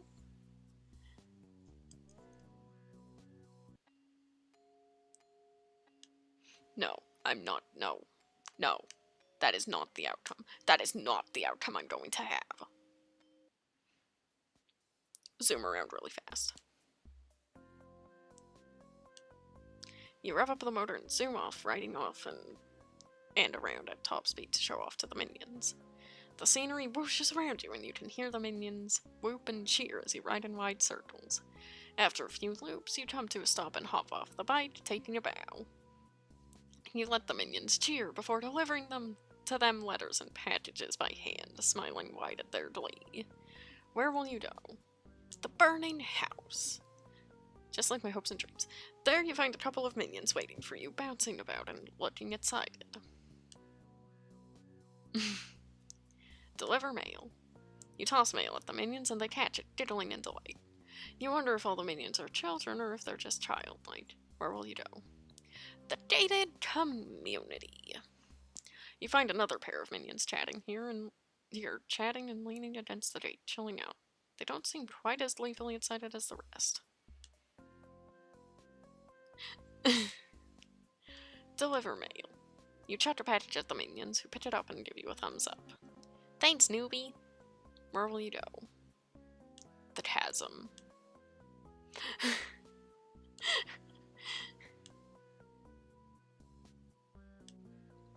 You ride past the village to the chasm beyond and find three minions sitting down, apparently playing truth or dare. Deliver mail! You hop off your scooter with three nice looking envelopes and hand and deliver them, taking a moment to listen to their laughter before moving on. Where will you go? The swamp. At the entrance to the swamp is one minion sitting on the ground. They wave at you when you arrive. Deliver mail. You pick out a letter and toss it to the minion, who giggles with glee. You feel like a superhero doing this. Where will you go? Go back to Snatcher. I did not break the scooter this time. Finally done, Stitcher? Took you long enough. I made sure to deliver to everyone. You enjoyed it, truth be told. Well, good for you. You frown when turns you an evil tackle from the Snatcher. Keep up the good work and you'll have your soul back before your life expectancy. Anyways, that's all for today. You can go now back to your little alien spaceship or wherever you live. You exit the little house, satisfied with your job well done, heading back into the forest as a whole. Okay. Okay.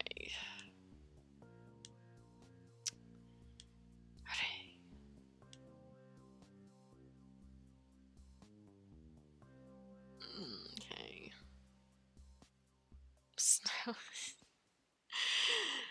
Go explore that snowy bridge. The air in Subtone Forest has been cold since the moment you arrived, yet the temperature beyond the bridge you stand on seems exponentially lower. Somehow snow is falling, localized only on the other side of the despairingly deep ravine that severs Subtone Forest from the veil of white beyond.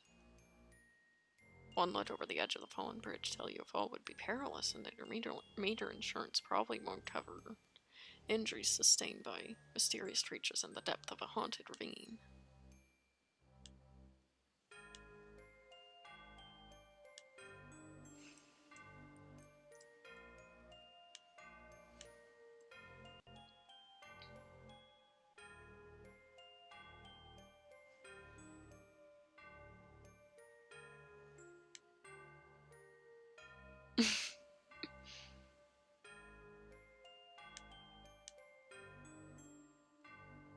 That's not right.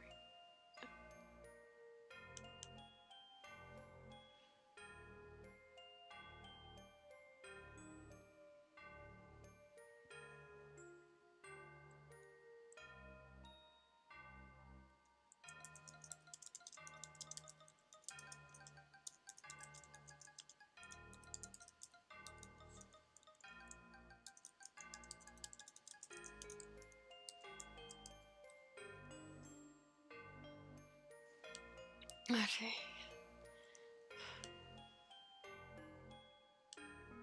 Still, curiosity is chipping away at you, and you can't help but wonder what lies on the other side. What will you do?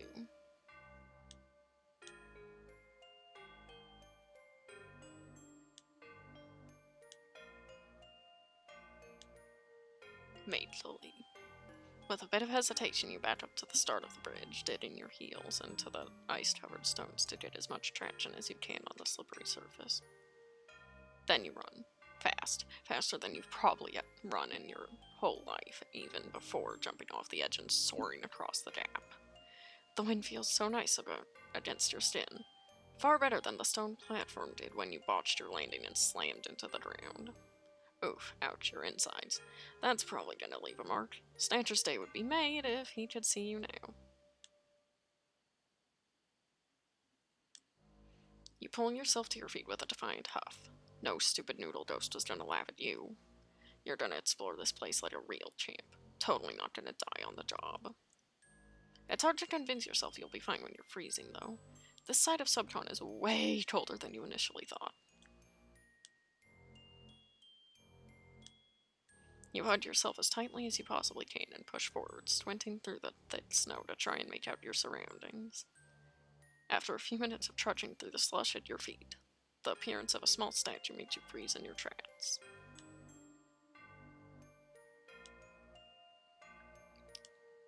So, it's time for the Vanessa section, aka the Manor, aka Genuine Upsetty Spaghetti.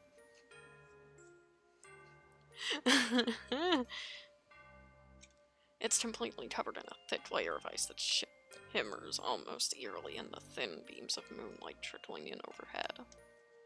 You move closer and try to clear away some of the snow, hoping you can see what the actual statue looks like underneath the ice.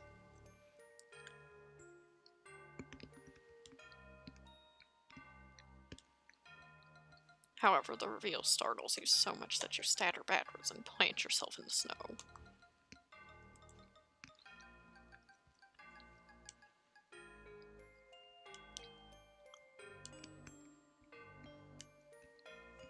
A person. It was a person.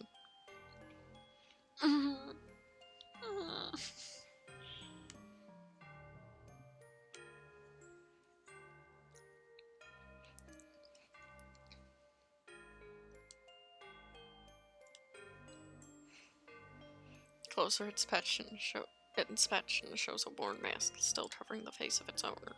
One that masks their likely horrid expression with a perfectly cut smile and wide, soulless black eyes. Large appendages are sticking out from the top of the mask like ears of a dog. Other than how the paint is chipped in a few places, the mask is remarkably well preserved.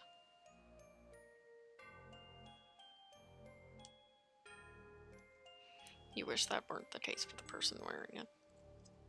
Even from your spot on the freezing cold floor, you can see the spear of ice sticking out through their chest and see the stained red tinting the layers of ice beneath.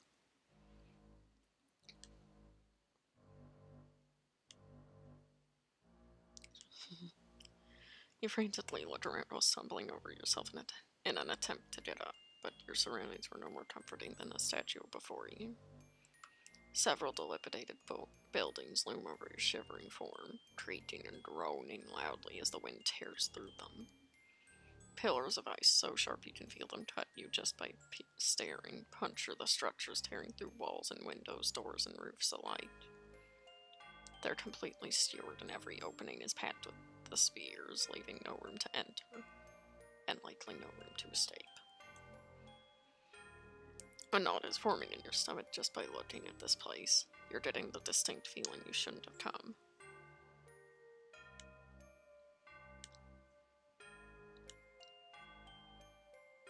Keep exploring.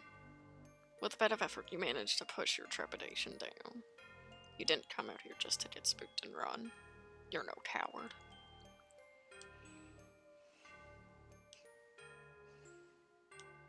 You let out a defiant huff and made your way along the large wall of ice behind the statue, peering through the snow for any signs of something you can explore. Sure enough, it seems this subcon place did have more in store. Looking up from the spot you stopped, you see a massive wall of trees guarded by several more statues and a single dweller, clinging tightly to its bell. What the... You rub your eyes, figuring your mind is playing tricks on you. Yet the scene remains the same. Let's look around. You spend a few minutes glancing at your surroundings. Snow. A lot of snow. As far as you can tell, the only place you can go from here is back to the bridge you came in on, or through those weird sparkly trees. Hello? You wave awkwardly to the lone dweller, forcing a gentle smile onto your numbing face as you approach it. Unsurprisingly, the dweller doesn't respond, but it doesn't flee either. You'll take what you can get with these guys.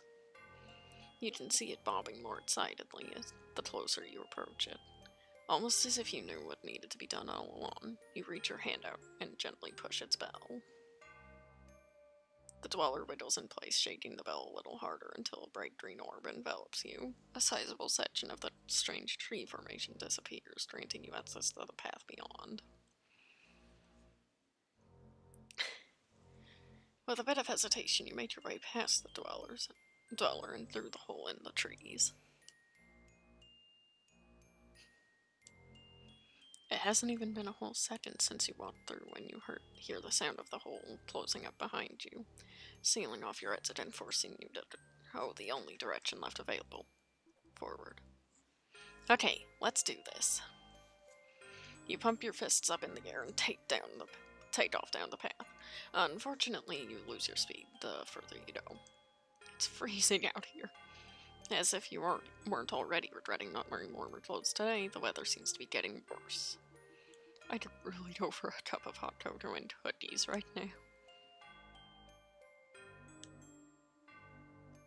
You wrap your arms around yourself and quicken your pace, occasionally glancing back the way you came until you spill out into a massive clearing encased in what looks to be a giant dome of ice.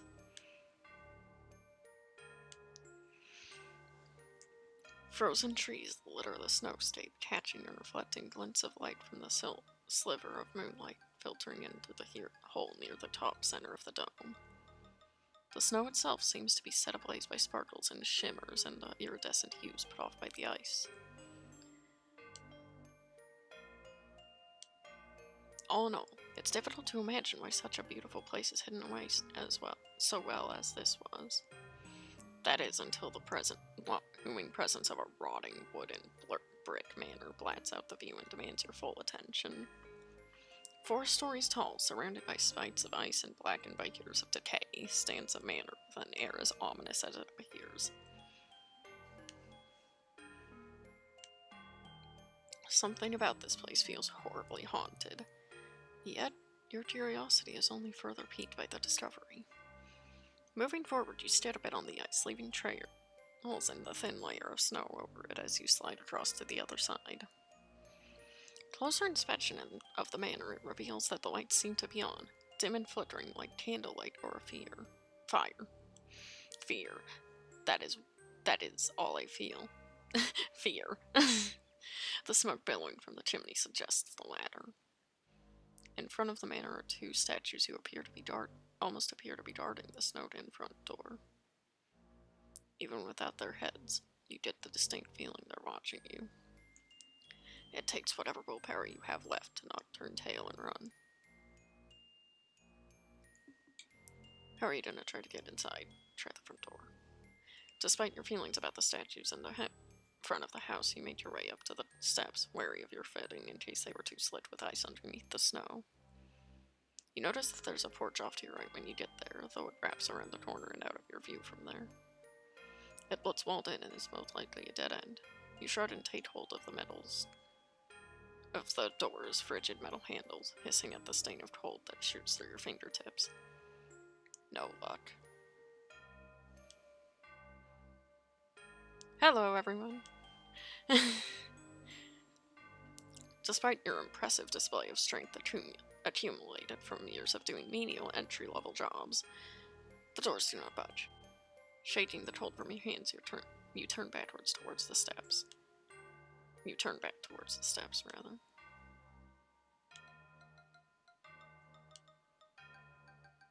Hello there. Maybe there's another way in. Try a window. Glancing around, you see several windows along the porch patio. There are a few within your line of sight along the walls of the house as well. You're sure that you would find more if you rounded the corner. The jagged spheres of ice that surround a good portion of the building's foundation made your hopes of easily climbing any side of the manor doubtful. The ones along the porch, however, certainly seem feasible, so without further ado, you made your way to the nearest one and pulled at the bottom of the panes.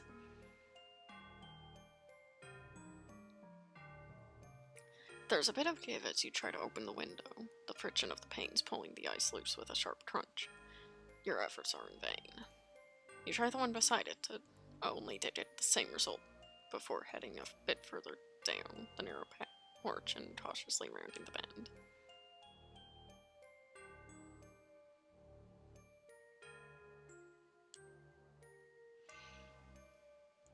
Just as you had hoped, there are indeed more windows, although whether or not these will open is still unknown. As you approach your third window, a heavy thwunk sound catches your attention. What was that? You gulp nervously as you peer down the patch and make out its spindly, ice-spiked end. Surely some ice or snow had fallen. Yes, of course that's all it was. You tell yourself unconvincingly, reaching for another window to rattle as a gust of wind rushes past your ears. There it is again. The thwunk you heard a moment before suddenly multiplies in volume, both in volume and quantity as something approaches you at a rapid pace. In a panic, you stagger backwards and fall against the snowy floor, frantically scrambling yourself into a corner until the wall of sharp ice is pressed against your head. Whatever's pursuing you is picking up speed. Fruitlessly, you hold your breath as its shadow approaches the corner of the porch. Trapped. I'm trapped. You whimper silently as the figures of two headless statues emerge before you, rapidly closing in on your already huddled form. You scream in terror as stone hands reach for your body, your head, your neck. Help never comes. Maybe coming here wasn't such a good idea after all. I saved, I think. Right?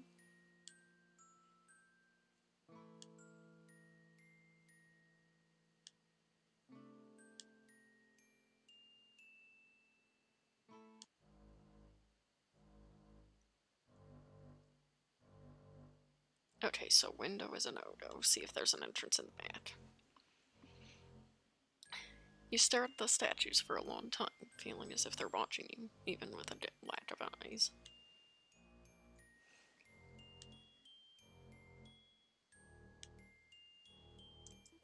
Staring contest, go. Me 1, statue 0. Nope, for some reason they still send a chill down your spine. It's almost as if the souls of a million other people are begging you to run away from them. Weird.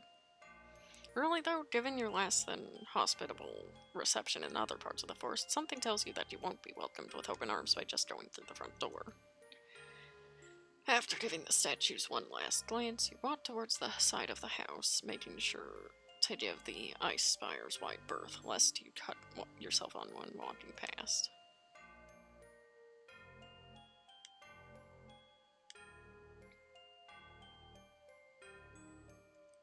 It doesn't seem like you can reach any of the windows you walk past. Most are either too high off the ground or are blocked off by a disturbing quantity of ice and snow. Even as you round the back corner of the house, ice continues to block your view of most of the first floor. I wonder what happened to this place. You can't help but mull over the possibilities. A freak natural disaster? Some sort of temporal dilemma? Magic? You shake the thoughts from your head as you near the center of the manor's back, shivering from the cold and desperately hoping there will be a way inside. Just as you hoped, there is indeed a door. With a spring in your step, you bolt towards what appears to be a cellar, already poised to tear the doors open, when suddenly they fling them open by themselves. Startled, you fall backwards, planting your body into the snow and shrieking as the cold seeps into your clothes. What the peck? Seriously, who puts motion sensors on their cellar doors? Oh well. You hiss and dredge yourself upright, doing a poor job at brushing the powdery snow off your damp clothes as you make your way towards the open doors. Okay.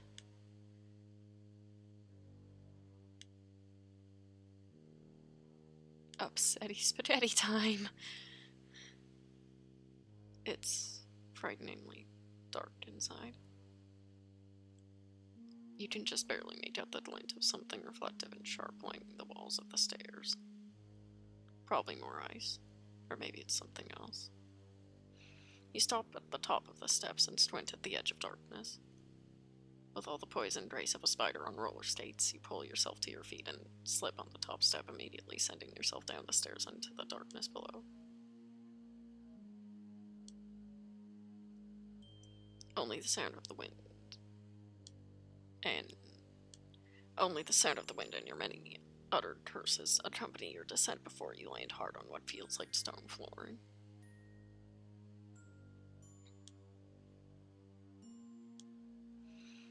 The elbow-deep water coating it does nothing to break your fall. A pained hiss passes your frozen and cracked lips as you shakily pull yourself up to lean against the icy cold wall. The cellar is all stonework as far as you can tell, water and ice seeming to coat the majority of the room. Several large barrels of liquid line the walls. While their contents are unknown to you, the smell suggests wine.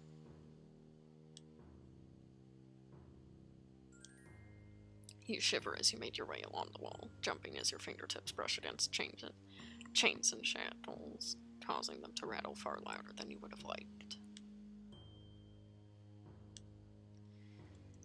It takes several moments for your racing heart to settle before you hub your arms and turn around. It's much warmer here than outside. Still, the cellar probably isn't enough to spare you from hypothermia, so after another quick glance around, you head for the door that leads upstairs. You're a bit surprised to find a trapdoor waiting at the top.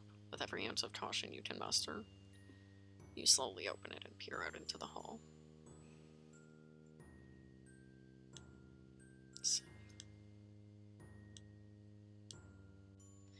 Oh boy. A thick sheet of dust is the first thing to greet you, followed by the sight of cobwebs, faded carpeting, worn furniture, and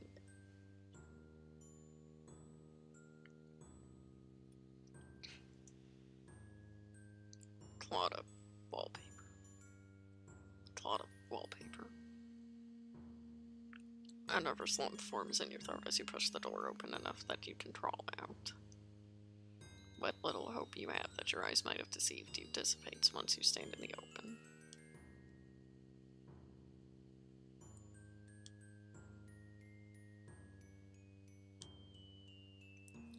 There really are several long claw marks trailing down the walls.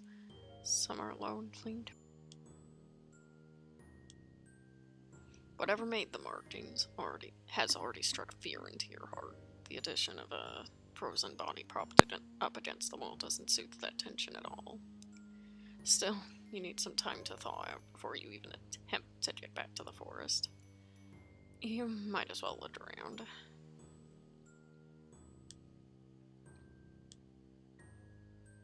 Okay. Vanessa time. Okay, Vanessa doesn't appear yet, but I am hydrating so I can do it properly.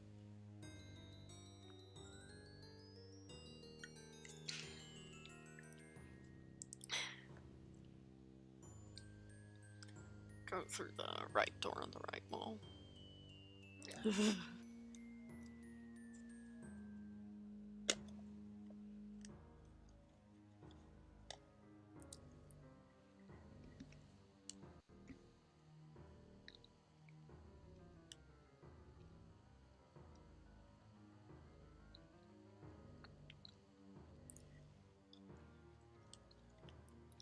You enter a musty old room that smells heavily of dust and aged parchment.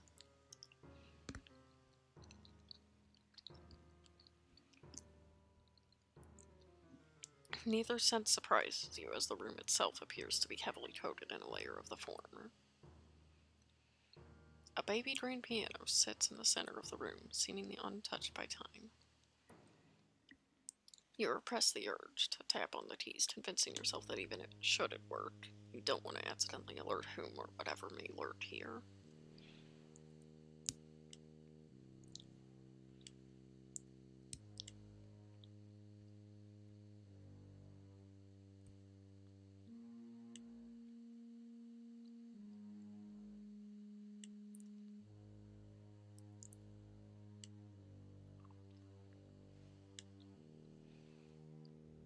There's another ice statue here, a dweller this time, though that does nothing to reassure you of your safety. Someone needs to fire their decorator. You shudder at the sight of it and turn away. Go to the kitchen. You slip into another room, grateful to see tile flooring instead of the same creaky wood you'd seen thus far. There's no question what this room is when you see the stove, fridge, and lawn table composing it. You wander around the kitchen silently, inspecting the plates of cookies and the surprisingly clean bottles of wine left lying about.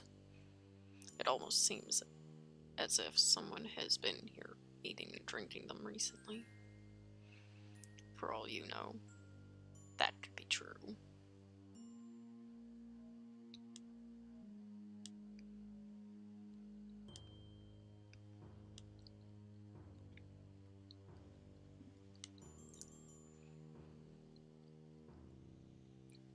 Go through the door on the right wall.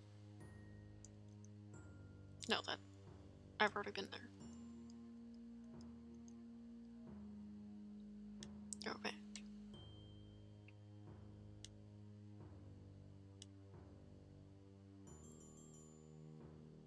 Go through the door on the left wall. You slip into the only proper door on the left side of the hallway and immediately stiffen at the loud creak of the door's hinges. It almost feels like those noises are designed to get you caught by some horrible beast lurking within the shadows. Good thing this totally isn't one of those creepy video games, huh?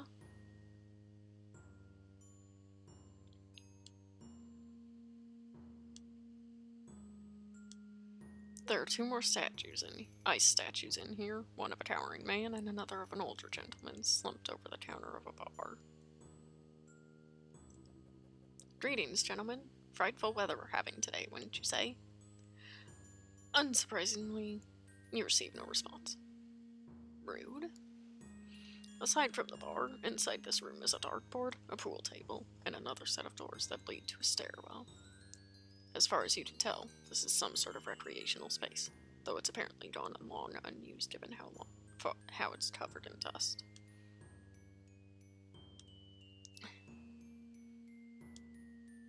It seems its only purpose now is to serve as the resting place of the two frozen men. What will you do? Suddenly gone serious, what the heck?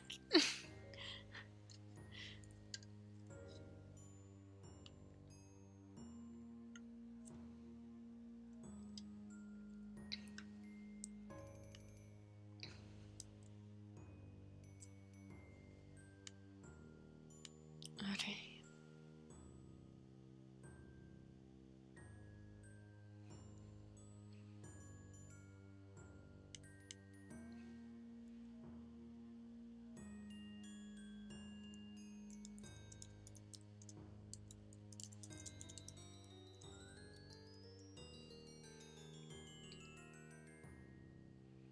Okay.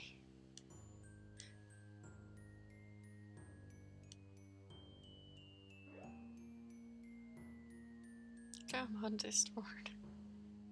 Don't leave me alone. Discord. There we go. You make your way up the stairs silently, cringing at every creaky floorboard you may accidentally step onto during your ascent. The palpitations in your chest only seem to accelerate the higher you climb.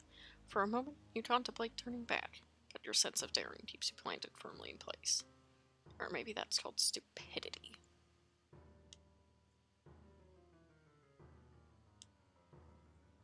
There's a long table in the hall with an almost floor-length cloth draped over it, a plush chair, a coffee table, and you freeze as your eyes fall on yet another statue, this one tugging at your heartstrings far harder than any of the others could have hoped to achieve.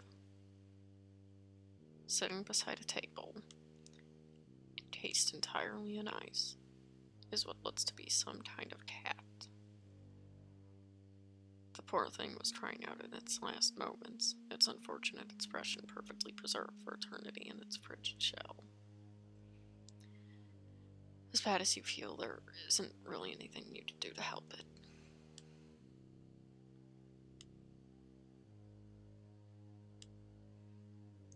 The ice is far too heavy and cold for you to even hope to lift it up, let alone carry it back to the forest.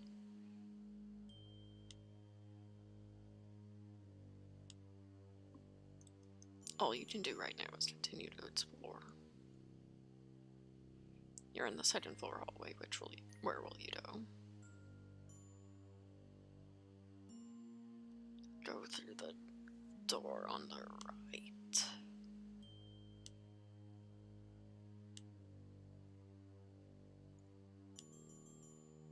A thick cloud of steam immediately assaults you upon entering, forcing you to let out a sharp wheeze as you wave the mist away from your eyes. Puddles of water still mark the tile floors and stipple the glass of the shower walls. Someone was in here, and it clearly hasn't been long since they left.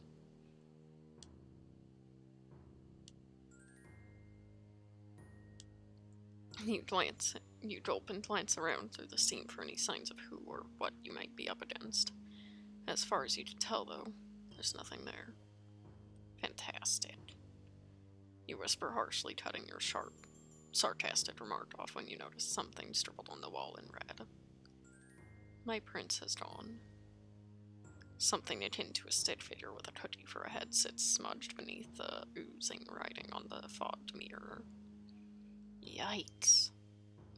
Cookie people. Could be worse, you figure, shrugging before stepping back into the hall.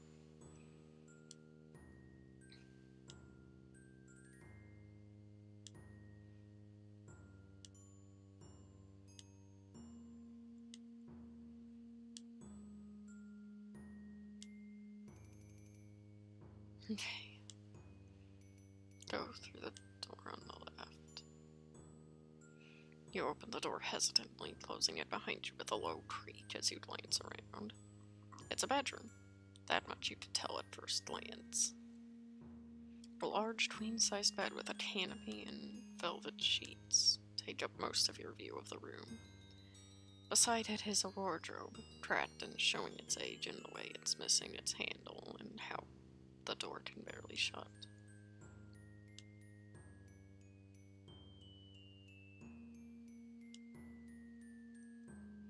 In the far corner there is yet another ice statue, this time of a hooded figure, whose features you can't quite make out. Walking further into the room, you see a table, a desk, and a vanity, each containing an array of items. Okay, upsetty spaghetti. It is time for the Vanessa entries. Oh boy, where's my chocolate chip stash? There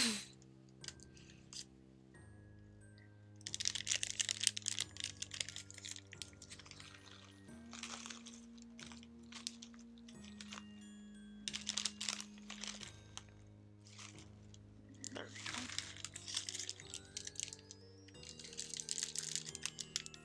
snoop around.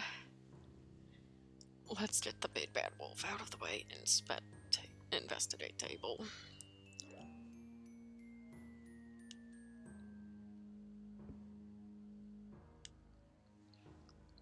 You move towards the table beneath the windows, briefly glancing over the plate of cookies and the candlestick before resting your gaze upon a letter sitting near the edge.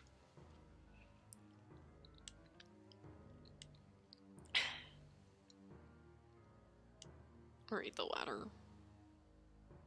Yes.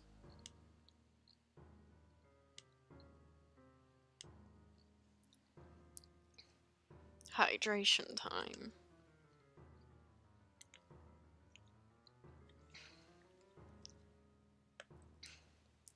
My prince enjoys his breakfast far too much. I'm jealous of that darn bacon. What the? He loves it. No more bacon in this house. Your face crinkles at the last line as you reread the page a few times. What kind of person bans bacon? Yikes.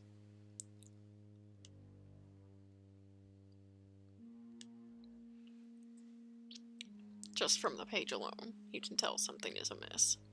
Or at least was when the note was written. You really hope whoever wrote this was just being dramatic.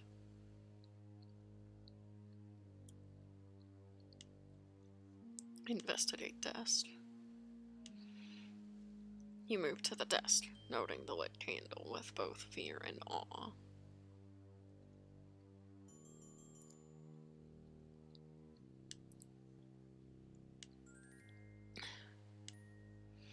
The idea that someone might truly be living here really is something, though you aren't sure you want to meet them. There's some stationery, a pot of old crusty ink, and an ornate, half-dipped quill resting on the desk. However, a feverishly ripped letter is what really demands your focus.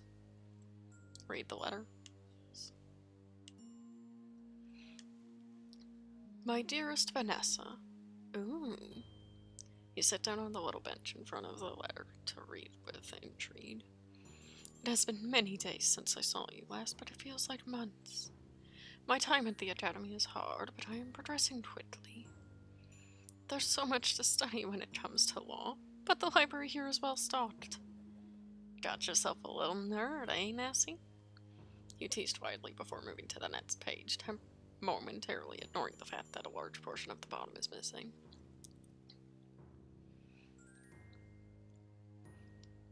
Our tutors are the finest in the land, and I am thankful for their help.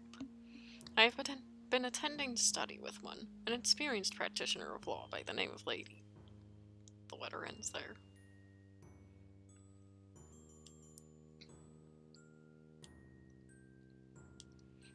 You search around the desk for a moment to see if you can retrieve the part that's gone, but it doesn't seem to exist. However, there is a different letter that you pause to read. Mother had a bit of an accident last week, or so we've been told to say. I did my best to refuse it, but today I got crowned as queen. Now my prince can't call me his princess. Life isn't fair. You're silent for several seconds as you work to piece things together, rereading the letter a few times before a distressing realization dawns on you. The rip on the first one is too clean and torn in quite the convenient place. That can't be a coincidence. And this accident she mentions, why is that in quotes? Why does she have to call it that? What really happened to her mother?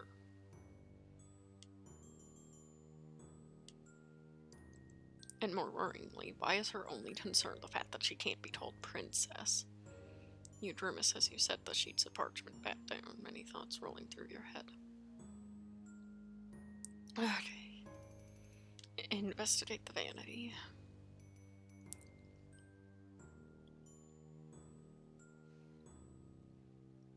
There's a mirror here. In it, you see your own pallid expression, slightly warped and obscured by the dust and grime on the glass. Nonetheless, it sure is you. There are a few jars, some containers that appear to be full of old makeup, along with an old ruined diary resting here.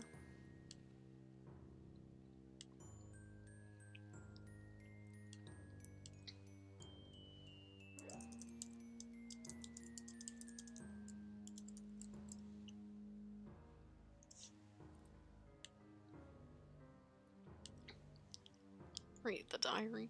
Yes. Why? What have I done wrong?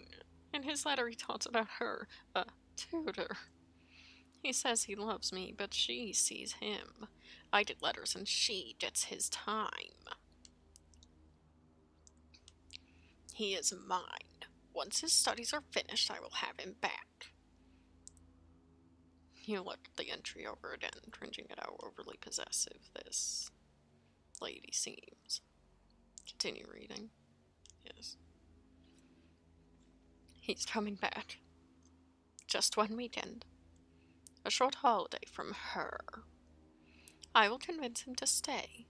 I cannot let my love leave again.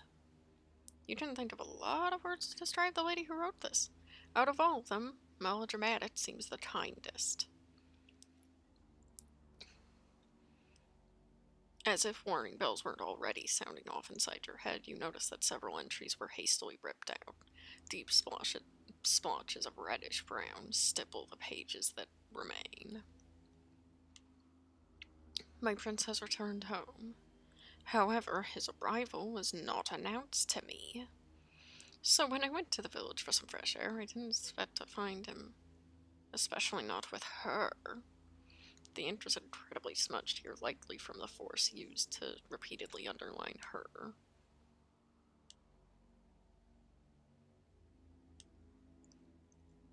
Even so, you do your best to keep reading. How could he betray me like this? His beloved princess. He said he was just getting flowers, but I am no fool. I'm supposed to be all he has ever wanted, so until he can remember that, I'll make sure he never leaves this house again. He slammed the diary shut, swallowing hard as he set it back on the vanity and tried to back away.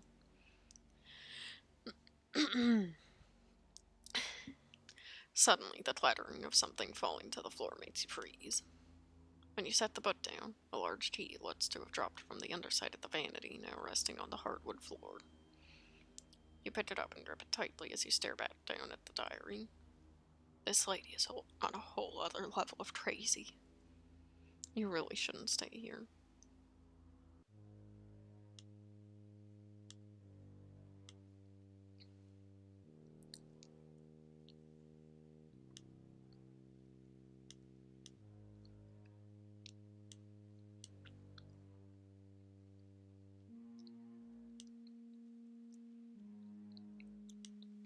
Go through the door ahead.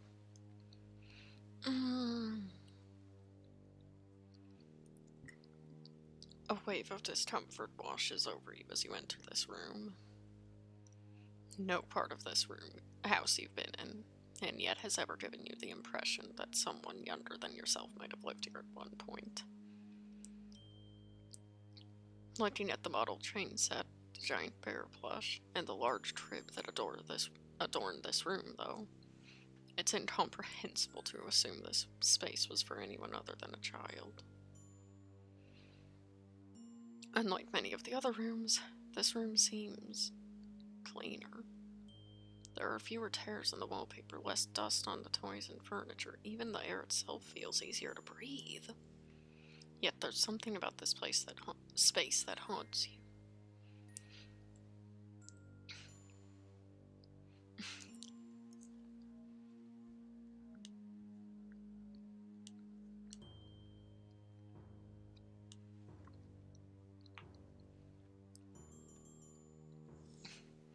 You made your way around, musing over the fact that the train set is still working, when you notice a torn page lying loosely on a table. Read the page. Yes. Oh, I wish I could just keep him always. Locked up and in chains in the cellar. But you can't chain a man, can you? Oh my god. Your heart skips a beat as your mind darts back to the chain shackles on the wall in the basement, your hand rushing to cover your mouth as you look over the sheet and once again. What happened here? You whimper softly to yourself before setting the page back down and slinking away from it as if distance would somehow spare you the memory of its contents. You really shouldn't be here.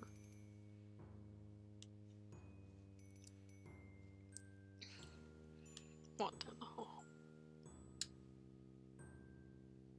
You walk down the hallway to see what's around the corner. To the right, there's a large set of double doors, locked with a heavy metal padlock that seems to need a key in order to be opened. Look around some more. To the left, there's another hall.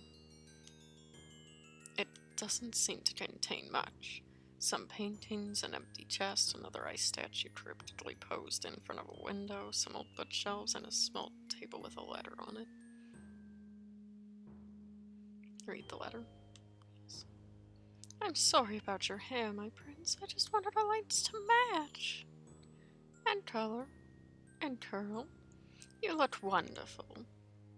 You squint and hold the letter up to your face so you can ensure you read that right. Yeesh.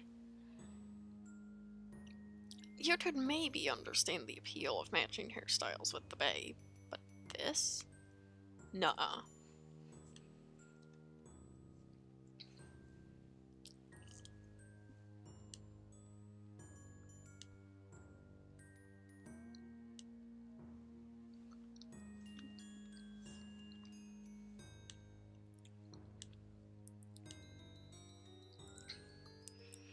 You boldly ascend the stairs at the end of the hall, each stair creaking and groaning underfoot, threatening to cave in should you dare to add any extra pressure. Their cries are of no concern to you.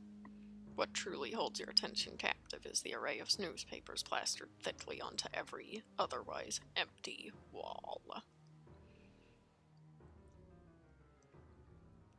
The higher you go, the darker it gets until you could barely see anything at all.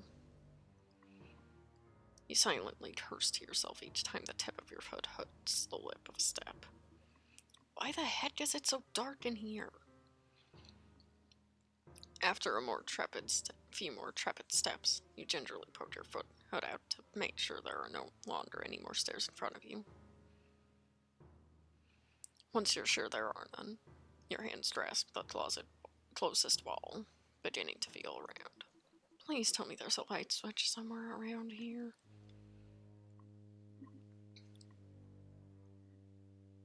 A few stray splinters from the decaying wood poke at your fingertips as the sound of your weight pushing down upon the old floorboards fills the eerie silence around you. Oof! Nice one.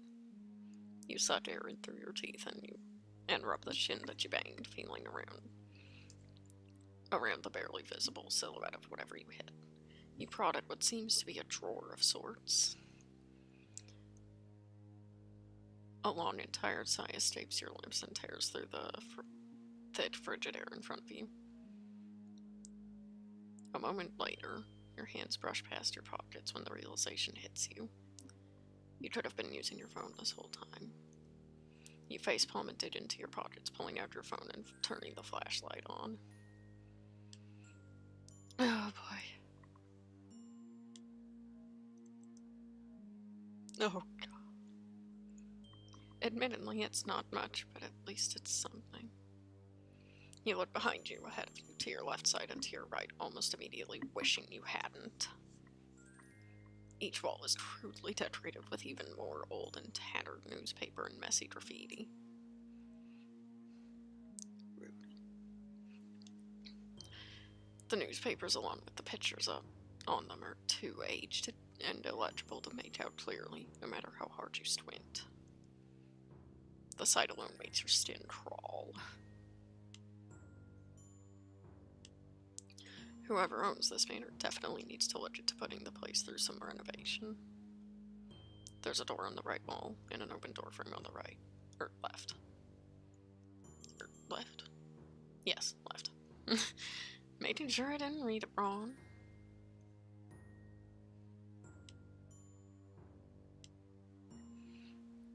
You're in the third floor hallway.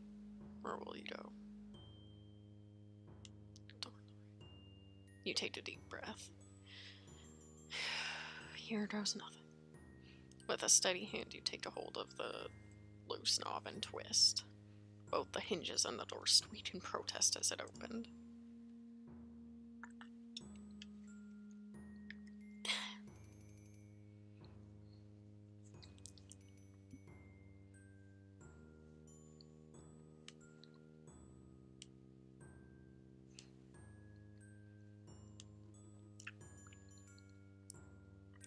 Pizza delivery! Surely someone would come out with a bright smile at the thought of pizza, right? Ron. Nothing seems to move or make any noise at all despite your valiant effort. Really? You have no idea what you would have done had someone actually come out expecting pizza. Well, at least the thought makes you smile a little on the inside.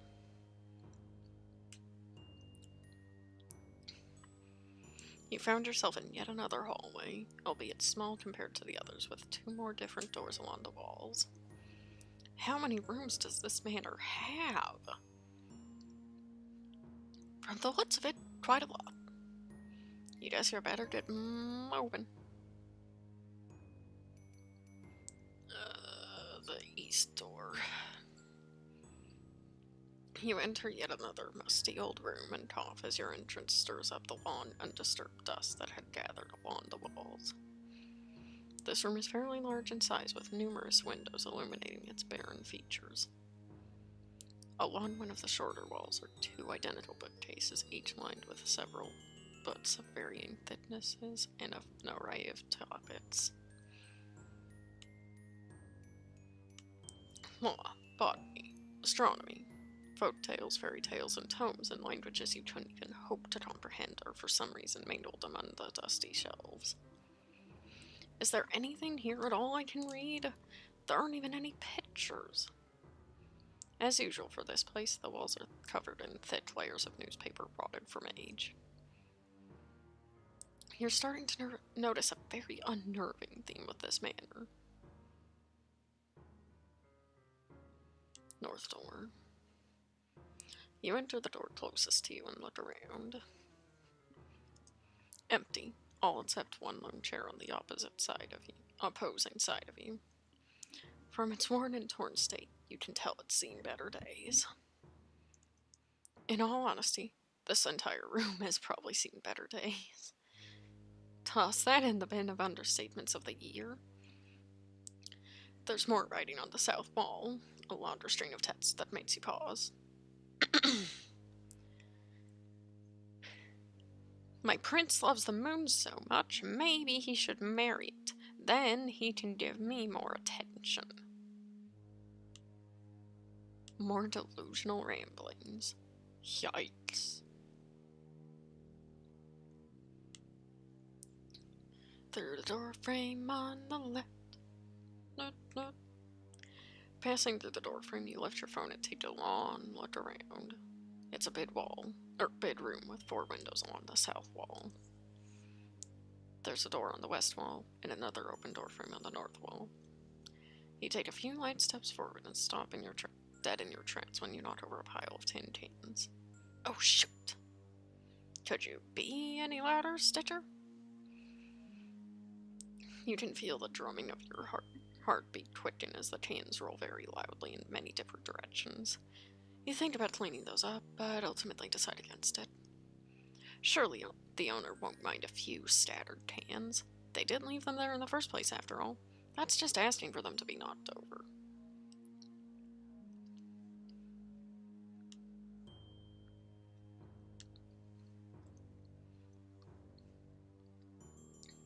That, or you're just really lazy. For shame.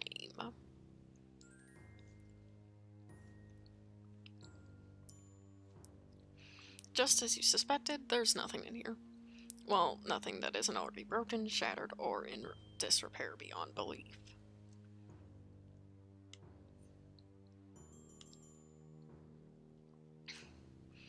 The only thing worth gandering at is some text above the windows. scrawled in loopy, almost illegible cursive.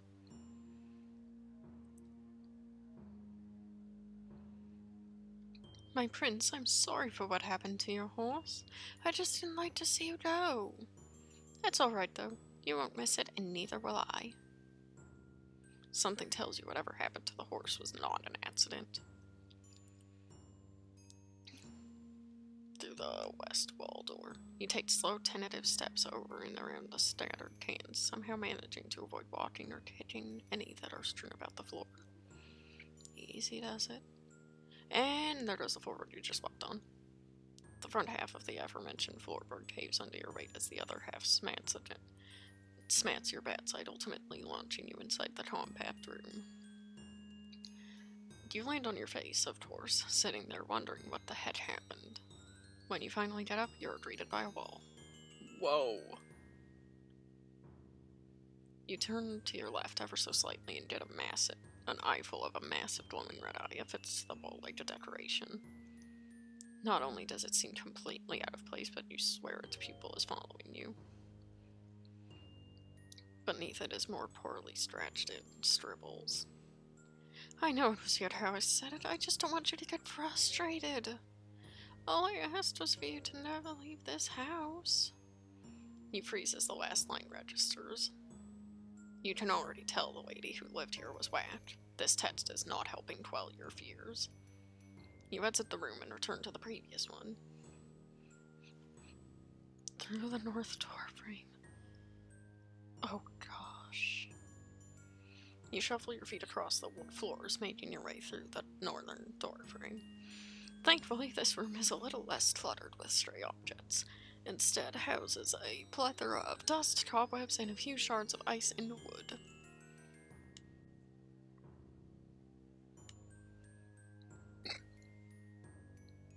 You lift your jacket slightly to shield your nose. Breathing all this does not seem healthy. Nothing noteworthy here either, not unless you count the crudely painted field of grass under a light blue sky. It's bizarre seeing such a summer-like theme plastered upon cold, frigid walls. Not to mention that the place they picked for it is quite poor, considering 3 large windows obscure the entirety of it. Nonetheless, an effort was made. You blow into your numb hands and decide to switch which hand holds your phone. The other one is practically screaming for a break. If I don't find a heater in here soon, I will actually file a complaint.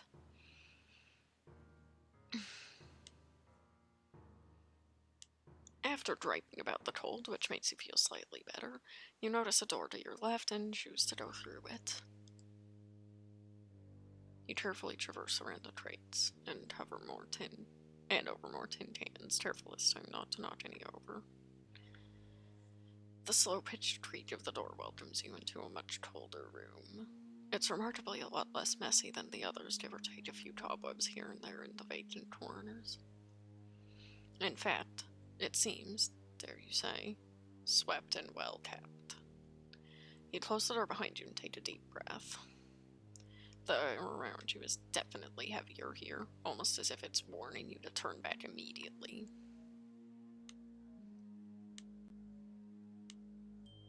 But where's the fun in that? Before you is yet another wooden door. You approach it and shake the blisteringly cold handle, recoiling as it swung open to reveal another set of stairs. Seriously, how big is this place?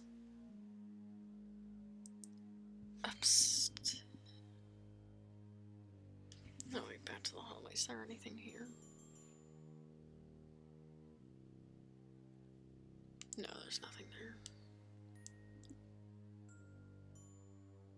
No, there should have been something there. Back to the hallway.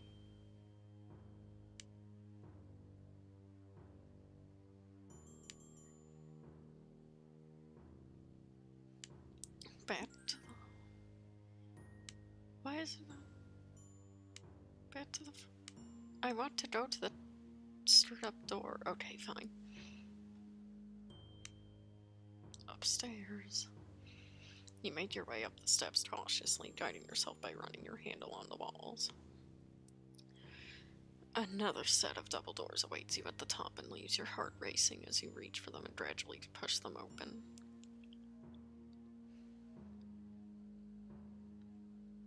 It looks like you finally reached the climax of your ascent.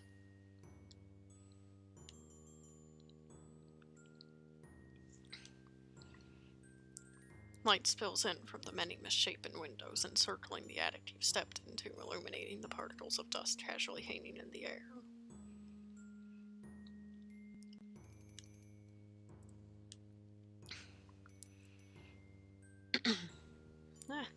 Yay.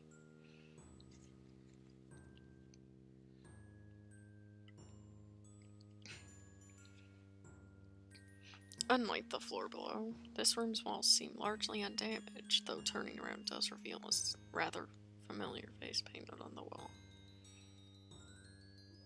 Moonjumper? You asked aloud as you run your hand over a streak of red paint. Glancing at the rest of the room, you see a few wooden crates, a tattered chair, an opened empty chest, and a few pieces of scattered furniture lying about. Beyond that, there doesn't seem to be anything of interest here. Back to the hallway. You're in the third floor hallway. Where will you go? Big door at the end of the hall.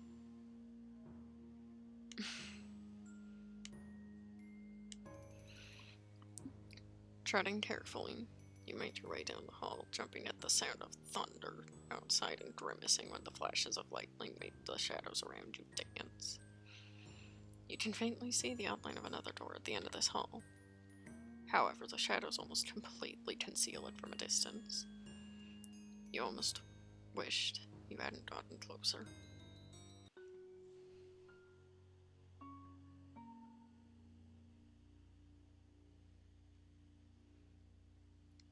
In front of you is a large set of hefty double doors, coated in a layer of chipping green paint, long overdue for a touch-up and cleaning. Although the doors themselves are by far the least confounding sight before you. Overlaid on top of them are several rotted boards poorly nailed into the frame, doors and walls, each coded encrypted messages painted on in a dripping crimson hue. Chains are wrapped over these and secured with a massive lock, as if whatever the door was meant to contain couldn't have been stopped by the other obstacles holding the doors in place. While the manor as a whole does an excellent job at inducing fear, the door here really takes the cake. Best not to stay put.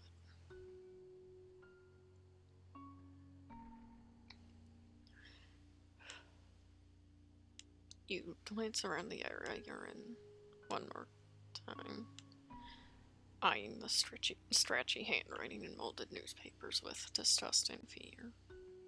Whatever transpired in this manner is still unknown to you, but after everything you've learned, you figure you don't want to know the rest. You walk around a bit, retracing your steps until you hear a noise in the hall.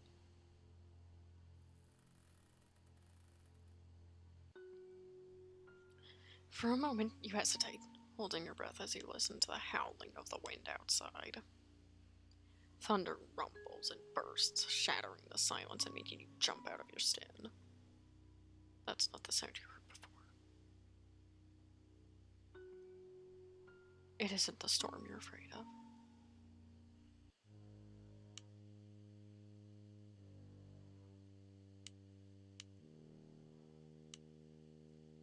You take a hesitant step forward until you're back at the beginning of the hall, near the long stairway leading back down. You place your hands on your hips as you contemplate what you should do. Too bad that fate decides for you. Oh no. Highness.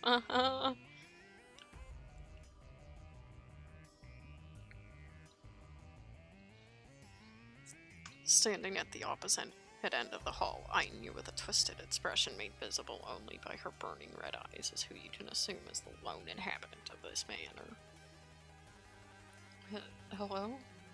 Who dares enter my home? For a moment, you just stand there and vaguely gesture to yourself. Seriously, you're standing right there. Clearly, the answer is you. You dare enter her home. As clever as you feel your little stunt is, something about the way she's charging at you doesn't strike you as friendly behavior. Without a beat of hesitation, you scream and book it down the stairs, the shadowy figure already hot on your trails. Her heavy footsteps pound against the creaky floorboards right behind you, your body insisting that you don't stay put. No, you need to run. You need to hide. You need to get out.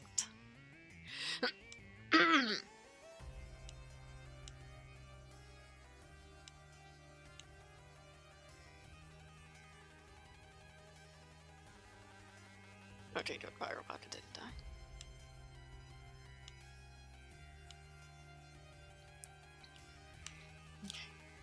Okay.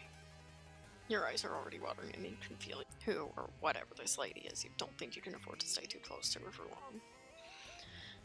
A strange distortion in your vision is what first snaps you out of your thought and forces you onto your feet. Did she already catch up to you? How fast is she? Panic-stricken, you pull away from the stairwell and desperately try to think of a plan. Hide in the, hallway. No, wait. No, wait, bad. That was not what I wanted. Nursery. As quickly and as quietly as you can, you slip into the nursery and look around for a safe spot to hide. Your options are limited, though. There's a table with a model train set on it. Unfortunately, looking underneath only reveals how little space there is for you down there. That leaves the crib. Where are you? Her voice rings out from the hallway far too close for comfort. You bolt under the crib in desperation, just narrowly managing to pull yourself all the way under before the manor's lone inhabitant storms into the room looking for you. I know you're here. You can't hide forever. You grind your teeth together and turn your gaze to the ground, fighting back the urge to make a run for it, or worse, just give up and cry. Lucky for you, she doesn't search the room too hard and completely misses your hiding spot altogether before she makes her way into her bedroom and out of your sight. You wait a moment, collecting your thoughts and your breath before crawling out from under the crib and slipping out into the middle of the room. What will you do? Go back to the hallway? Run for the stairs. Run as fast as you can. As a cold sweat has already formed on your back as you struggle to get your breathing in check. As far as you can tell, the hallway's clear. The monster chasing after you is nowhere to be seen. You're certain she isn't far, though. As quietly and as carefully as you can, you creep towards the stairs, praying that you won't step on a creaky floorboard as you make your descent to the first floor.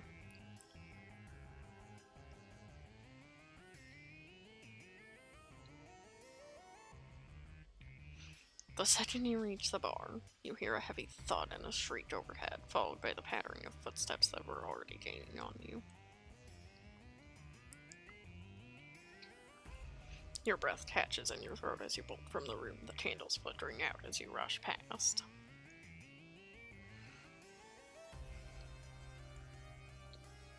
Wait, no, I didn't read that.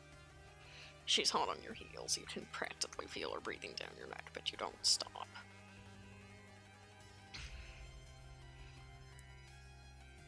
Tearing down the hallway, you dash for the cellar, stumbling down the steps and crashing into the murky water below as you speed away from certain death.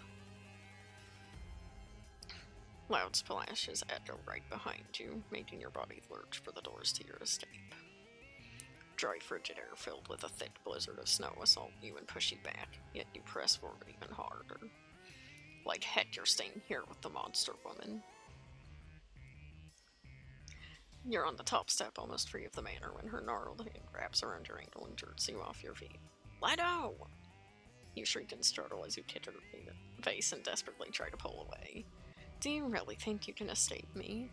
You came into my home. You messed with my things. You think you can take my prince. Her prince? Her prince! You grit your teeth and glare at her, fury burning behind your watering eyes. After everything you just read about this lady, you can't believe she had the audacity to still say something like that. It makes you boilingly furious. He isn't yours, you scream and plant your heel into her face, momentarily loosening her grip only for her to make her hold tighter and colder a moment later. He doesn't belong to anyone. Another kick to the face, this time right between her bloody red eyes, sends her flying down the steps. Lost my space for a second there. It's almost painful to watch, seeing her blackened body tumble and scrape against the ice-coated walls. But frankly, she deserves it. Although your leg is throbbing where she had grabbed you, no amount of protest from your aching body can stop you from running now. She can still follow you. That thought alone spurs an indescribable dread that bubbles up from deep within your gut and keeps your focus locked in front of you. The mess of ice that litters the long corridor to the manor was significantly easier to track this time. Not that you're complaining. The only thing that holds you up at all is the line of trees where you began. No. No. You start to bang on them, climb them, and scream in hopes that someone will open the path once more. Panic is starting to set in as you press your back against them and look back towards the manor. You can't see a thing through the fog and snow except flittering black shadows. Little glints of red. She could have easily followed you out here. And now look at you, trapped. A soft whimper passes your lips before breaking out into a full-blown scream as the line of trees dematerialize behind you. The tiny dweller that let you in the first time starts to pull you through.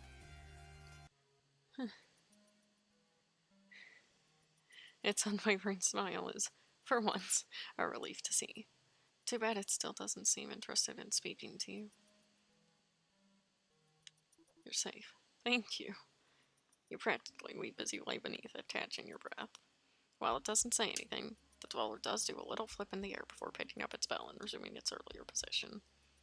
You give yourself another minute or two to recover, then pull yourself upright. Okay, lesson learned.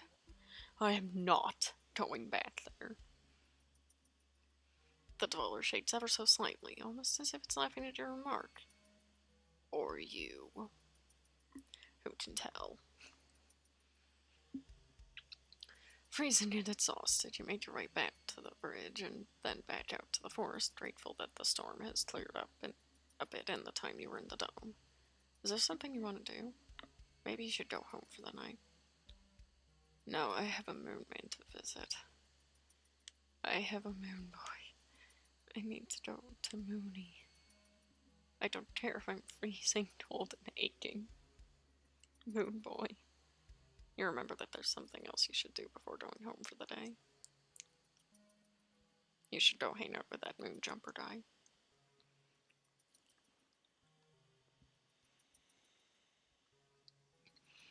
You didn't see him around earlier, so you assume he must be somewhere you haven't delivered to. You decide to roam around, starting at the village.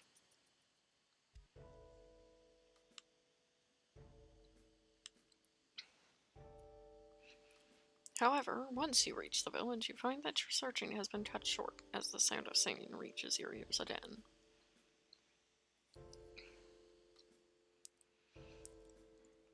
You rush to the end of the village, but skid to a halt when you find yourself facing an enormous chasm. How are you supposed to get across this?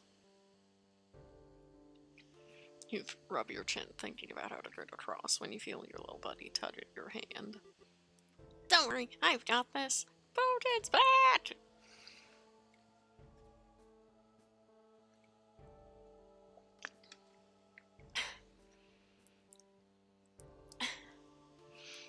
Boathead pulls you backwards, and as you fall, she catches you in one hand, letting you sit on her hand like a chair. Whoa, kid! Before you can object, Boathead makes a running start and leaps off the cliff, still holding you securely, but you scream anyway. Is this it? Is this how you go?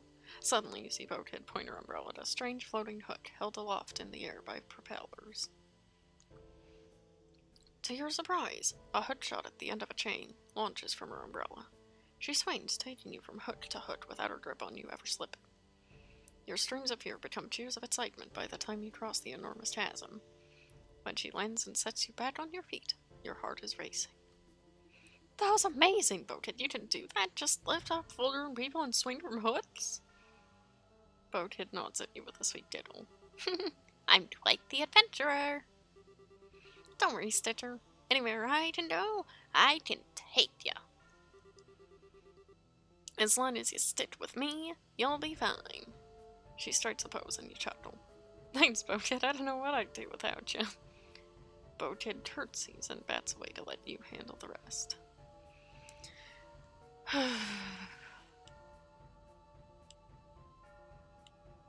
And now that you're finally on the other side, you can see Moonjumper from here. It looks like he's setting something up, his bat turned away from you. Hey, Moonjumper, what's up? The mysterious Moonbeam turns around, grinning a wide and eager smile. Good day, my dearest Stitcher. He moves aside with a sweeping bow, revealing what he was busy with. In this strange arena-like area, he's set up a nice table and some chairs. There's a bouquet of flowers set up on the table with lit candles on either side, surrounded by fragrant rose petals. I thought we should get to know each other better today. If you would join me, my doll, it would be a sheer delight. Is this a date?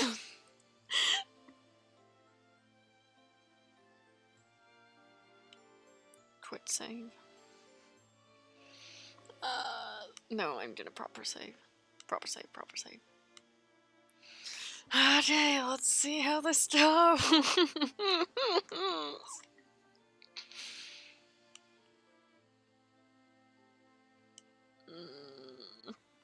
Bad option before the good option.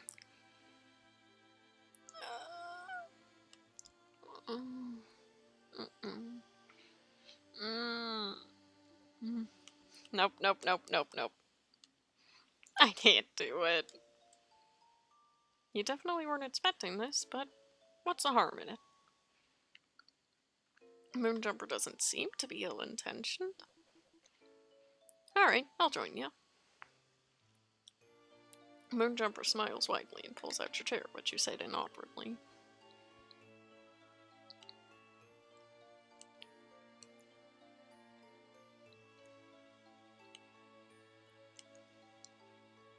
It's now that you notice that this guy put a lot of effort into this day.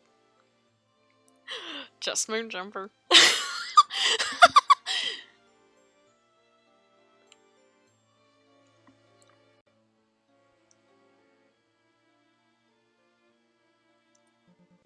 It's simply wonderful to see you again, my most darling doll. I'm so glad you could join me. Stop. This is...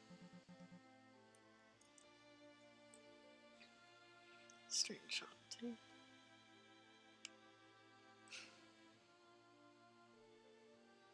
I appreciate that, my dear. How do you like it? I arranged for the meal and the wine. It's from a mafia of some sort. Apparently they're fantastic. Oops.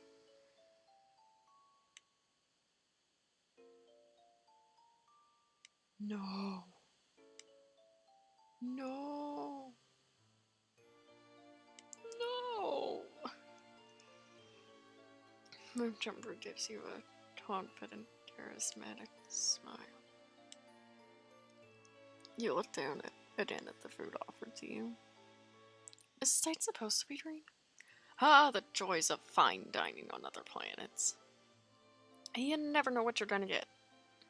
Honestly, the steak gives you a bad feeling, though. Like trying it would lead to something bad.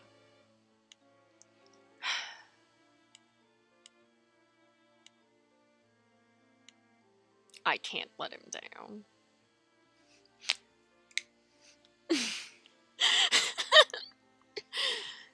Okay, try the steak. You decide with slight hesitance to try the state, despite the weird feeling it gave you. You take a chunk of the state on your fork, trying to Moonjumper it before you put it into your mouth. This can't possibly be as bad as you thought. You are immediately proven wrong. The second the state is inside your mouth, your body shoots backward, practically flinging you away from the table. Oh no, Moony. You try to scream or spit out the state or something, except you can't. Nothing has ever disgusted you this much or caused this kind of reaction. You realize that the world is going black. The last thing you see is being Moonjumper leaning over you as well as your wing kid. They both looked worried. Stitcher? Stitcher! No, this is what I wanted at all. Too bad. You died. Luckily, your body went into total organ failure, saving you the agony of swallowing. You bit off more than you could chew. Of course. Of course you would make that joke. Okay.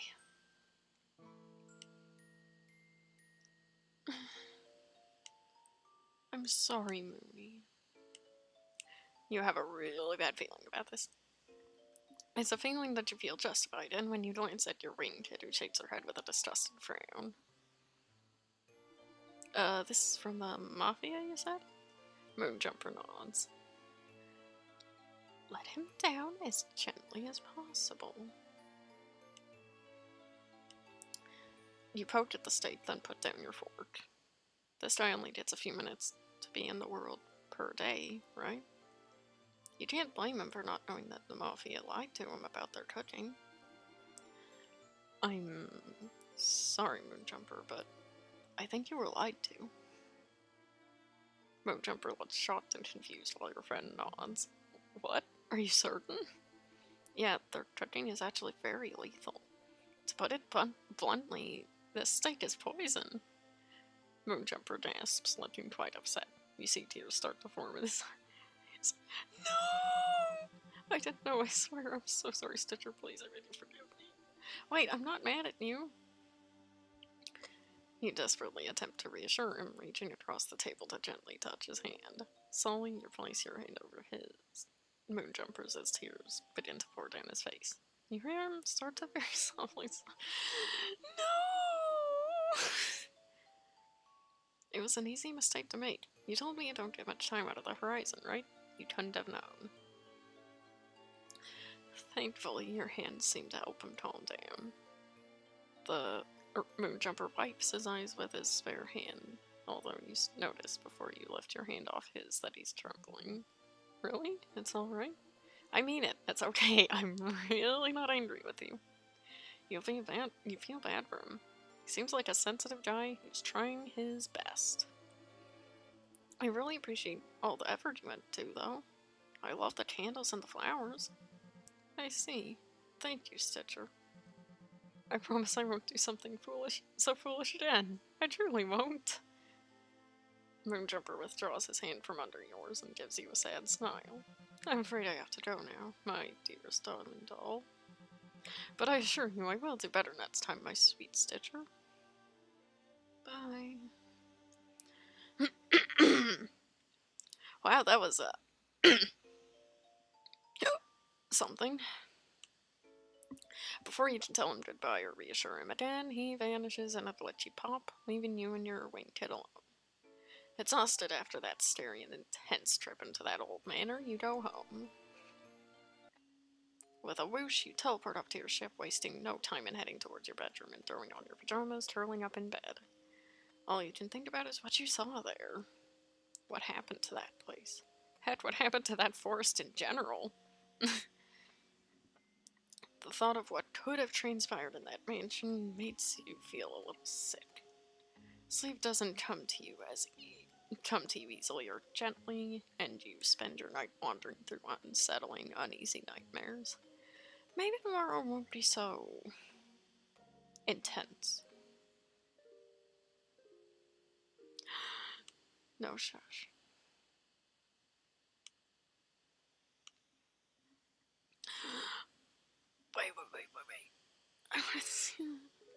Thank you so much for playing the alpha test build of A Date in Time. This is only a taste of what's to come, but we've put our hearts into what we have so far. We've worked really hard and we hope you enjoyed it. I did. So what do we got for the gallery?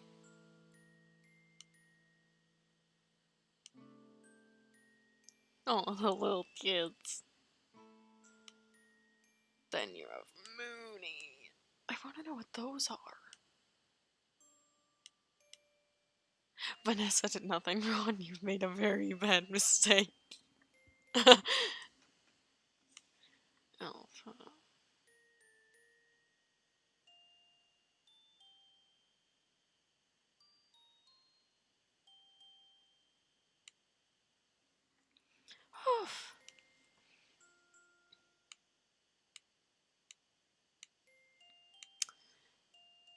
So that's that, date and time subaton route so far.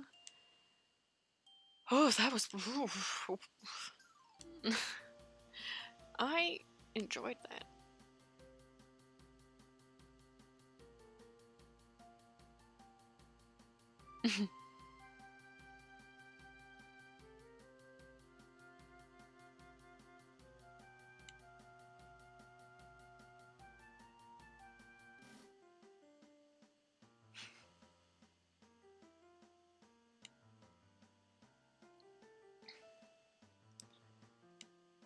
Yeah, that was the... What was it?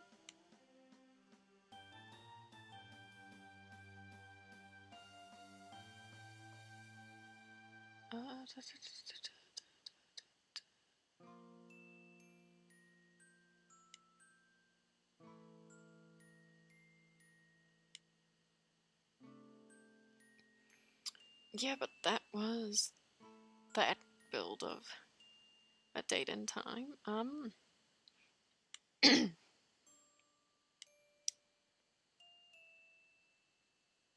If it is this good, and it's only, what, the alpha, like, I'm excited to see, like, what they have to offer.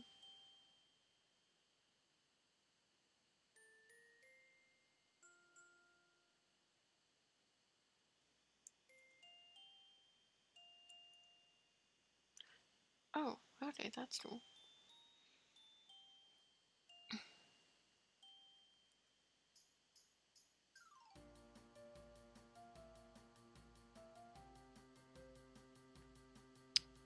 So this... Yeah. So I'm just gonna have,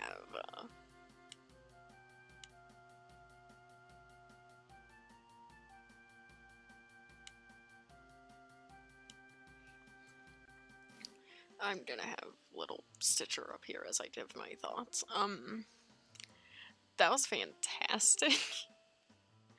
Like, I mean, I've not have shown it much here, but like, that whole Vanessa section, like, okay, I'm gonna say it now. I may have played this last night as I was like calming down from the day.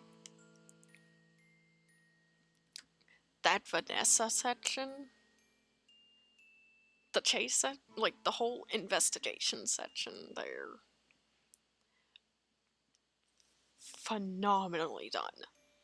Like, I don't think I can think of another way for it to be done. Because, like,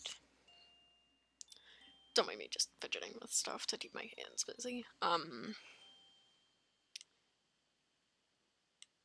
The Vanessa chase section was amazing. The writing for the whole entirety of the Moonjumper set, like, path, amazing. Like, those of you watching saw that I had to, like, go back when I decided to try out nope on the whole Moonjumper Day thing, but like, when a game has you feeling like you can't hurt the characters. That's how you know you're doing something right. Like, this was such a fun experience, and I'll definitely be playing it over and over again just because of how fun it is.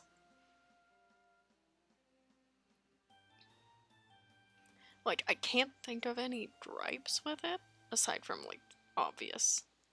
I wish it were longer. But that's a little thing that obviously will happen at some point. Because this is, again, an alpha, not the complete thing. But, like...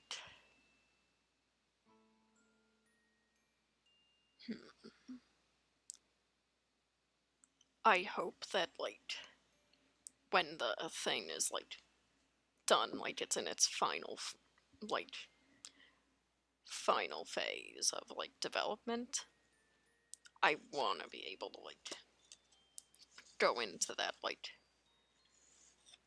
chained up room at the end of the hallway in Vanessa's manor. Like, I want to see what their interpretation of what is in there would be. Even then, that's, like, a little thing that, like, doesn't have to happen. Like, obviously none of what I want to happen has to happen, but, like, it would be interesting to see, like, what their take on some of the content is.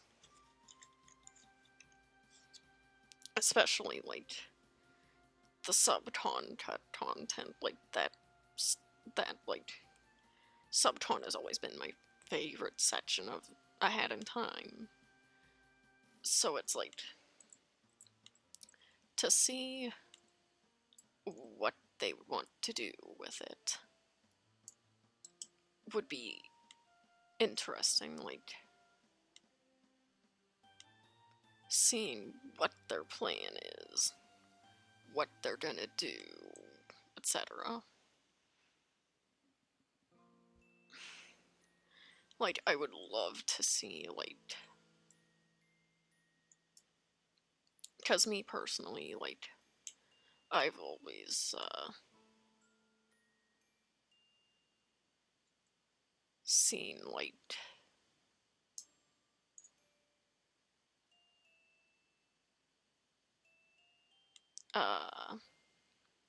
I've always seen Moonjumper as, like,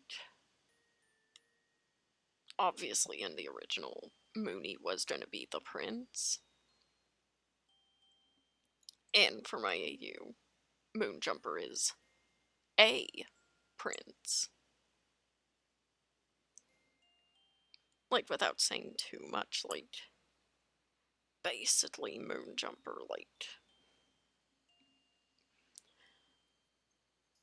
was a prince that was a close friend of Prince Varian, who was Snatcher when he was alive. So, Vanessa, seeing close friendship, would, you know, jealous and whatnot. Yeah. Like, I have a thing I'm working on that, with very little spoilers, like, Moonjumper's design in my AU, still close to his canon counterpart. Like, he's still missing his lower half. Because of story reasons. Yeah, it's not pleasant story reasons, but nothing in Subcon is pleasant, unfortunately. And, like, now I'm just rambling about my AU. I am so sorry. Stitcher's place in the whole, like, Subcon timeline is very mixed bag. Like, I haven't fully figured out Stitcher's place in the AU yet. But, like, I don't know how Stitcher fully came to Subcon during the game. Like, Stitcher's original thing, which I may or may not change, I don't know yet, was that before she went by Stitcher, because she wasn't always a plushie, she was named Sage, and, hold on a moment, I need to hydrate.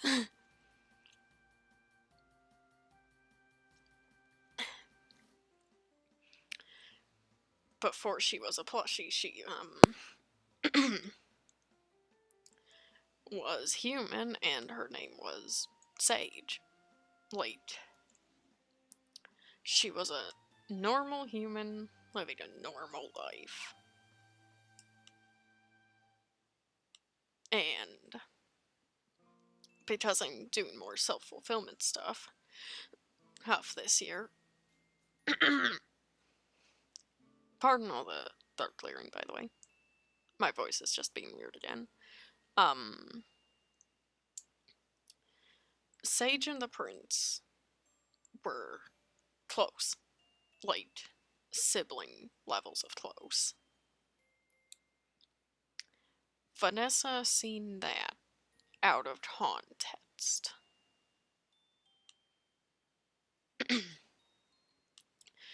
Is sort of what leads to,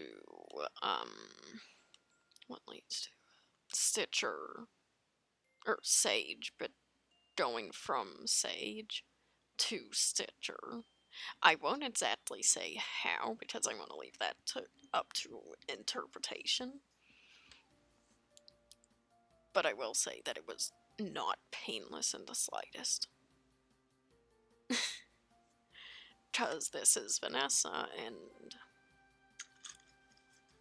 overprotective of Prince, you know.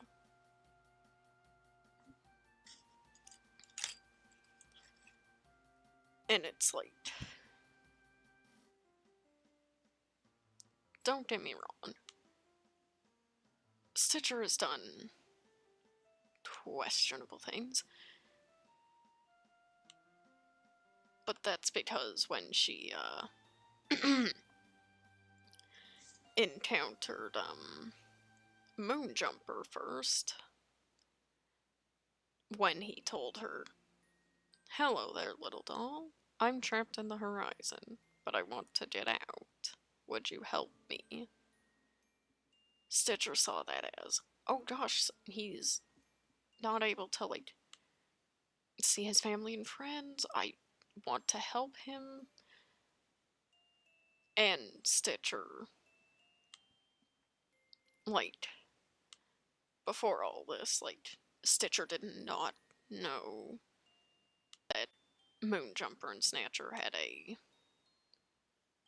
less than favorable, a less than favorable, relationship, but not in, like, relationship,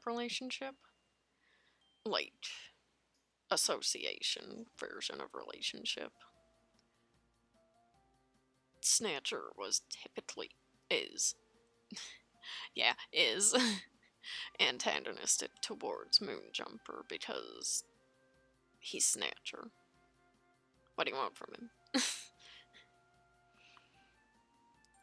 And it's like, Stitcher goes to Snatcher about it, like, hey, can I get your help releasing someone from somewhere they're trapped and I don't know how to help them? And Snatcher's like, if I help Stitcher out, I may be able to get more contracts out of her, which means I may be able to get, like, more free work out of her, which means I get another free, mindless, slave. Now, when Snatcher got there, to where Stitcher took him, because again, she didn't know the two had a very antagonistic history. A, really bad argument breaks out between Snatcher and Moonjumper, and Stitcher is extremely confused.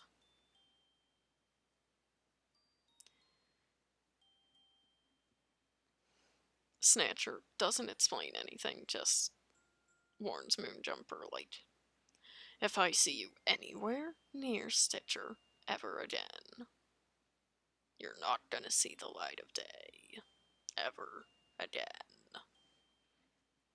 And just, like, rushes off with Stitcher, because this is my slave, not yours, get your own.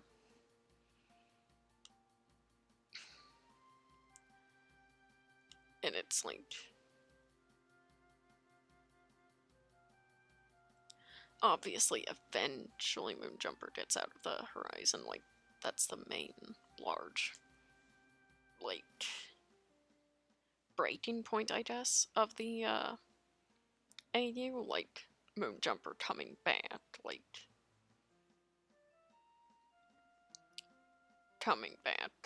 almost overwhelmed with how much power he has outside of the horizon, so it's like,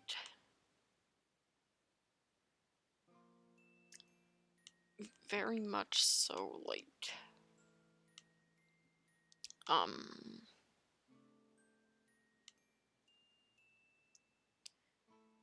at that point, Stitcher freaks out, like, this was not what we agreed on, what have I done, oh gosh. Snatcher, help. Like,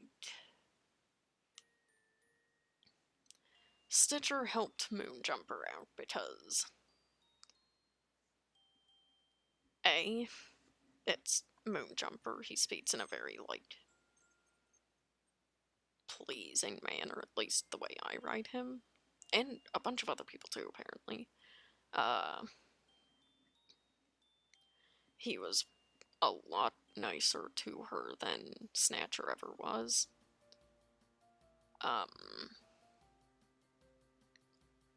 There is one point in the AU where Stitcher gets sent off to, the manor, and on the way back, like, Stitcher passes out somewhere because she's been running away from the manor for, like, a while. Like, she does not have a good stamina, like, at all. So, eventually her body gives up and she just collapses. Thankfully, Moonjumper, had already formed, like, one of his, like, stringy connections. Like, I just call them connections, but it's due to, like, the whole, like, puppet string type deal with him. And he can sense that something is very wrong. And at the end of the day, like, Stitcher gets out A-okay, Moonjumper a little beaten up and a little PTSD, but, you know, Stitcher helps him through it, because, hey, it's the least I can do to, repay you for saving my life from freezing in the cold.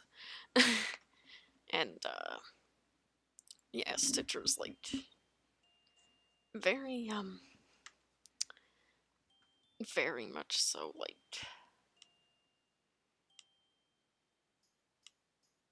I'm just gonna say it. Stitcher crushes on Moonjumper heavily. Like, even before Stitcher was Stitcher, like, Sage always had a little bit of a crush on Moonjumper before he was Moonjumper, aka Prince Luna, or Loon. I think I'm gonna go Luna because it sounds like it could work for both genders. But, yeah. I don't know why I've always shipped Moonjumper and Stitcher, probably because Stitcher is a self-insert, and I am but a humble simp. Yeah. Like, Stitcher is very... For some reason, I find Stitcher super interesting as a character. Because it's like... There's always reasoning behind what Stitcher does. like, Stitcher always, has a reason and a rhyme to what she does. Like, Free Moonjumper. Hello. You missed me I know I'm freaking out joining because near of the my end. mansion. You missed me freaking out going through a mansion and running for my life from a demon woman. What? Oh, yeah, so I remembered the Hat in Time dating sim.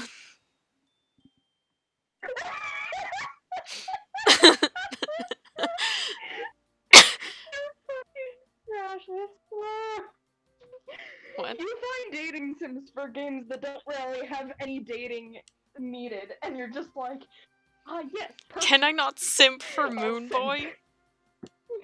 Can I not have peace? You can simp for Moon Boy all you want. You can simp for your Moon Boy all you want. But while you were sitting here playing a dating sim, guess what I was doing? At the store? Cleaning your room Look or at something? this. Look at my camera. It's slowly loading. Oh, you cleaned your room. It looks nice. It looks good. Like, do you see that? Or is that just me? It looks good. It's blank as fuck. I'm over here being productive, a productive adult, and you're just playing a dating sim. Yeah, I actually almost went for one of the bad options. But then I stopped because I was like, I don't have the heart for it. Like, I must say this. Nope, hang on. I can't. Yeah. I mean, if we're being honest, I'm also watching murder. But I'm watching a lot of news revolving around murders and kidnappings and shit. But, yeah. I've just been sitting here playing a dating sim. And you missed my horrible conductor imitation. We don't talk about the Snatcher imitation, though. That was literally the worst. We don't talk about any of your voices because you think they're the worst, even though they're all really good. They're alright. They're okay. Yeah, but playing through the thing, it was like, I just started remembering what I did for my AU, and it was wild.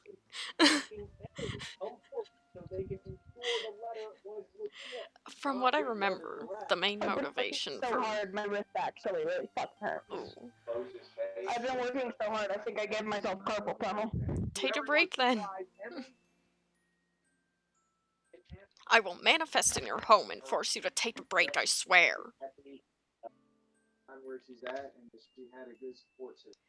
Yeah, but I've just been, like, remembering stuff. Also, I took a screenshot of a section in the game. And I will attach only 2 words to the thing to see if it's not just me. Something to help with my wrist. I will only attach 2 words. Mom, can I have like one of your braces? My wrist really hurts from cleaning.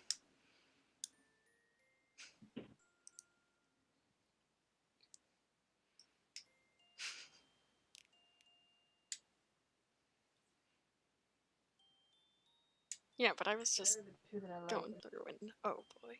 No. Those are the 2 I like the most. Keep looking. Oof.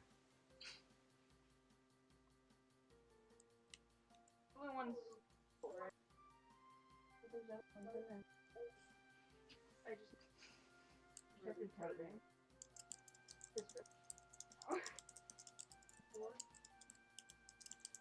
Not yet. Dad wants to talk.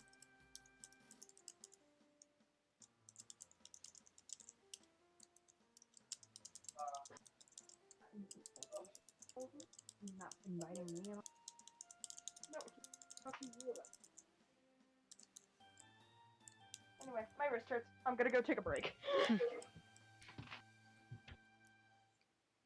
Like, literally, my wrist just Also, starts aching. I was going through the moon jumper route, and I took a screenshot, and I'm gonna attach only 2 words to see if it's just me. Because it's probably not just me, but also that could just be my yandere AU loving brain going simp. Or going burr. It's going. I can't tell what you're talking about. It's sending through slowly but surely. Like, it cannot be just me that sees that.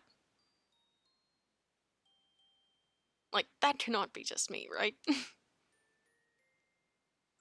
Like, it's not just me seeing just Monica there, right? You'd have to send me the screenshot. It is. It's in the chat. Unless Discord is being slow again. No, that's just Monica. I don't know what you're talking about. That's just Monica. So No, my I'm not- yandere I'm AU not- brain I'm not isn't doing- just going burr. Then again, I am a yandere, so I don't really have much to say on that. Oh, brain, no, stop. We do not think about that. We think about fluff and only fluff. No pain. Only pain, though. Oh no. I mean, it's a little different, but not much. Yeah, like, my brain just immediately snapped to just Monica. I mean, hang on. I'm gonna send the actual just Monica image. Yeah. Like, obviously the background is different. Yeah, that's actually a little concerning with the similarities. Please no Monica incidents. I would rather not have a Monica incident. They play with a round ball, right? Yes. I know, that's like legit NFL teamwear right there. So, I hurt my wrist trying to clean my room. Oh man, it fits like it belongs to you. It just, Look at that. that's just him. That's just It him. fits like it belongs to you. Anyway, I want It was to see meant for the you. work on my room. I don't know if you noticed it when you were here yesterday, but Well, like I said, that way. I'd rather go to somebody who would appreciate it. I will appreciate it. Hey, what is it you want me to look at? Cleanness. Oh. Better. Amazing. There's a giant pile here, and I hurt my wrist doing it. So that I think accounts for something. You would be able to open the door more, but I have my basket behind the door. There really should. I'm gonna regret this, aren't I? Probably. I don't know what you're doing though, because I don't have the stream open. I have Load. news cases of murder and kidnappings. I do not need this. Okay. I have a question. Does this smell nice? It's my cologne that I got years ago. Yeah. No, it's just the cologne Nikki bought me when I first came out as trans. Cologne. What you got going on? You know, running around getting some errands. Okay. Yeah. That smells really good. Let's Everyone see keeps myself. telling me it smells like mold. I like it. Just I really wear like that shit. See, You know the what? thing is, always have like because everybody always has their own preference for. Like there are people out there like, oh, I only wear CK1. Fuck those people. If it smells good, it smells good. I like mine. It's just everyone tells me it smells like mold. I wear like Old Spice, cologne and after. The cheapest. I think But it Old smells Spice good. smells great. I think Old it smells Spice good. smells I think it smells good, but people give me shit. This is for it. actually really high quality, if I'm correct. Okay, well, I am Anyway. sensitive to smells, though. So. It's Beverly sorry, I Hills. put a lot on me. Beverly Hills. Okay, take Fight me, sir! No, Time to pay the conductor a visit. One boy has been visited, or 2 boys have been visited. How many of the boys do you wait?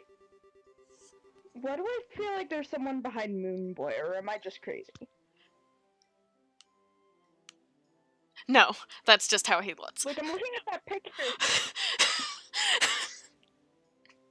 and it's like I can't My fucking heart. tell anymore because the stuff Oh. that I have is different. Yeah, some people. This is their take on the design, I believe. Okay. Oh boy. Be prepared for squealing and happy stimming noises. But I don't have it up. I've been too busy cleaning. Oh no. Oh boy. Horrible Scottish accent, here we come.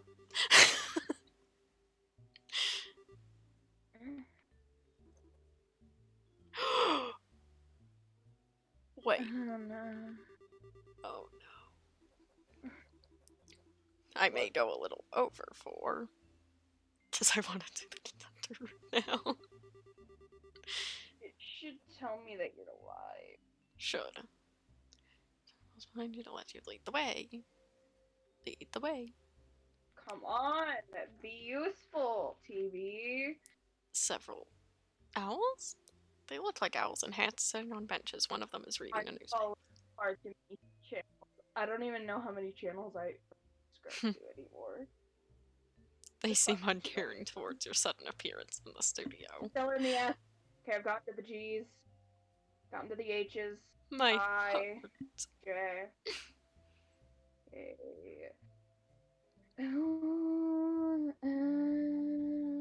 Oh, there's. Okay, there's the M. N. O. P. Q. R. S. Should be in. S. There you are. And yes, you are alive. Stupid TV. On the other side, there are several penguins in cool hats snapping in perfect unison. They seem uncaring towards your sudden appearance in the studio. My heart!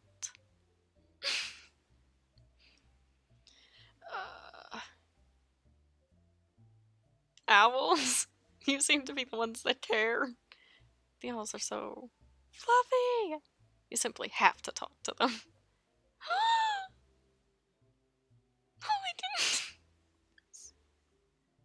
Wait, I knew they were. filming. Oh, he stared at me. What? Hello there. You look new around here. What's your name? I'm gonna apologize to the owl because you always apologize to the owls. Hang on. Hunter, I want you to look at the board Filming in to the progress. thing. No, the normal when they're top. Even the fucking choices, all of it looks like fucking. Did Doki Doki inspire this or some shit? No, I think it's just the same engine.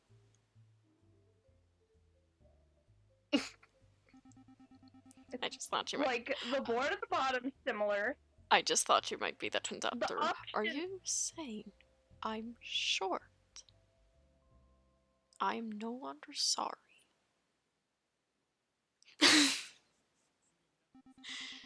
Well, the stream's delayed for me, so I have no idea what the fuck you're talking about. I was worried you might be the conductor. Are you calling me short? I am no longer sorry for staring, you owl. He's been in a really bad mood lately. So he's normal. Got it. Really? Is it more of a stubbed his toe bad or delayed. become a laughingstock online bad? Honey.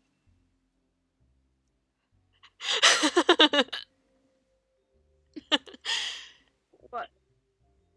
You can't imagine how loud he gets when angry. I don't know. Everything's Oh delayed. no. I can't help you. Everything's delayed.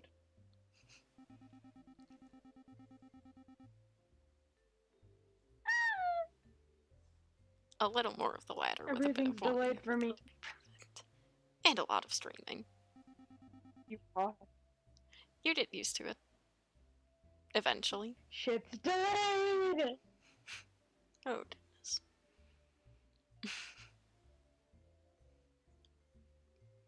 My wrist fucking hurts. Ugh. Like, severely. Like, I think I might pull a muscle if I move too much now. Ow! Why are my hands so frigid? I don't know, where the fuck does my wrist hurt? Oh yeah, because I fucking... He my also body needs to isn't used to that yet. Can he legally just like me starts like thinking about the legality of some things? Can he legally make you act? Is that legal? What?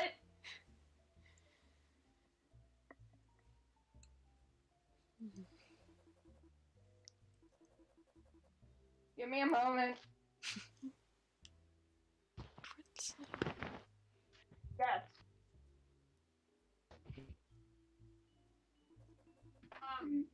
Just got invited to go watch a live action on. Oh no. You don't have to fucking go. We're invited. I know. Let me. I haven't decided what my build. I go. On the same time, kids, baby. I'm gonna watch it. Okay. You wanna go see if Dad's still outside?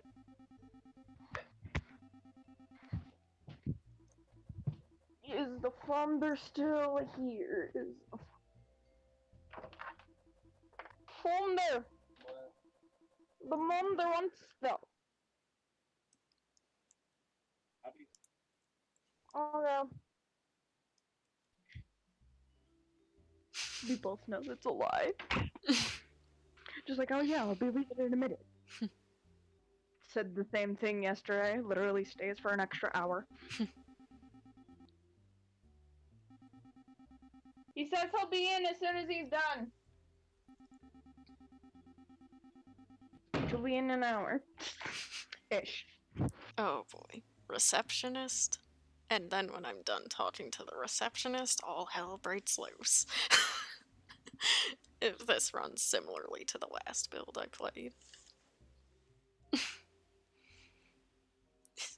Just reads one. I'm tired of the stream being delayed, so yeah. This stream looks like I'm gonna watch one of your other videos. And by that I mean I'm watching the obvious FNAF inspired one that I was there when you made. fresh face. A fresh face and an old one. Did I ever? What? How does that? Okay. Oh, Bo Kid, right. I almost forgot my one. I almost forgot my wing kid was there. What? I almost forgot that my assistant was there. Just like a new face and an old one too. What are you blabbering on about? Oh, right. I have someone helping me through this.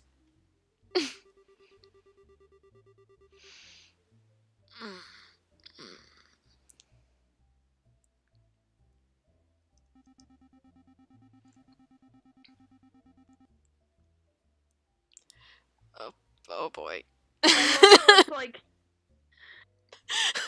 so I'm looking at like our streams and it's like occasionally streams will like alternate between like me making a thumbnail and then there's just like no thumbnail.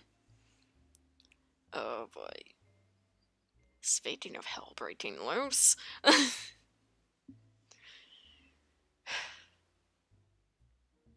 I want to see my precious boy. Here he comes. Oh no.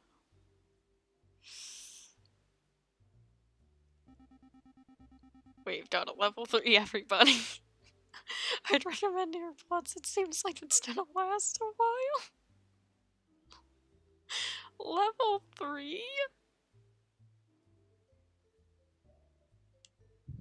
I am so confused and concerned. Leveled? Level 3? What the heck is that? Why is everyone so relaxed? I have no idea what is happening. Oh boy. Our original thumbnail for all streams was just excessive dysfunction with everyone who is in the group. Oh boy.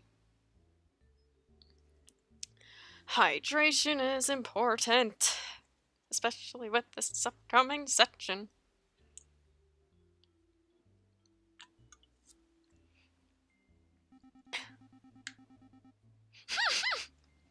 I love how all of our streams have like that one thing of may feature triggering content. Please stand by. Oh, looks like you don't have any earplugs. Sorry, there's no extras. Come on, Work and rest. At least you won't be right in between them. Brain, stop.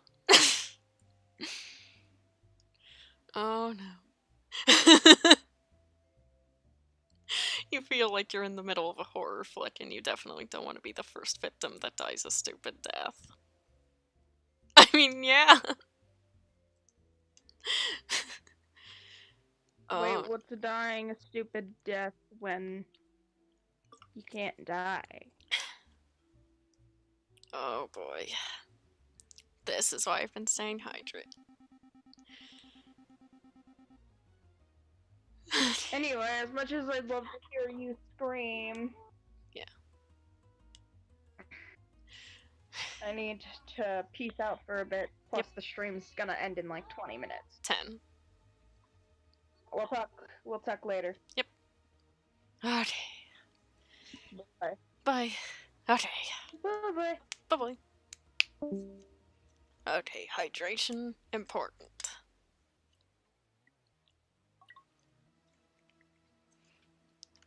You filthy petnet. How dare you do this, insulting my movies in the papers? Do you have any idea how much this'll take our ratings? I should say the very same about you, Dr. Darling. Spreading lies about my movies and how they're made? Even I didn't think you could sink so low. I mean, stealing distro balls? You know just as well as I that I made my own from scratch and they're beautiful, darling.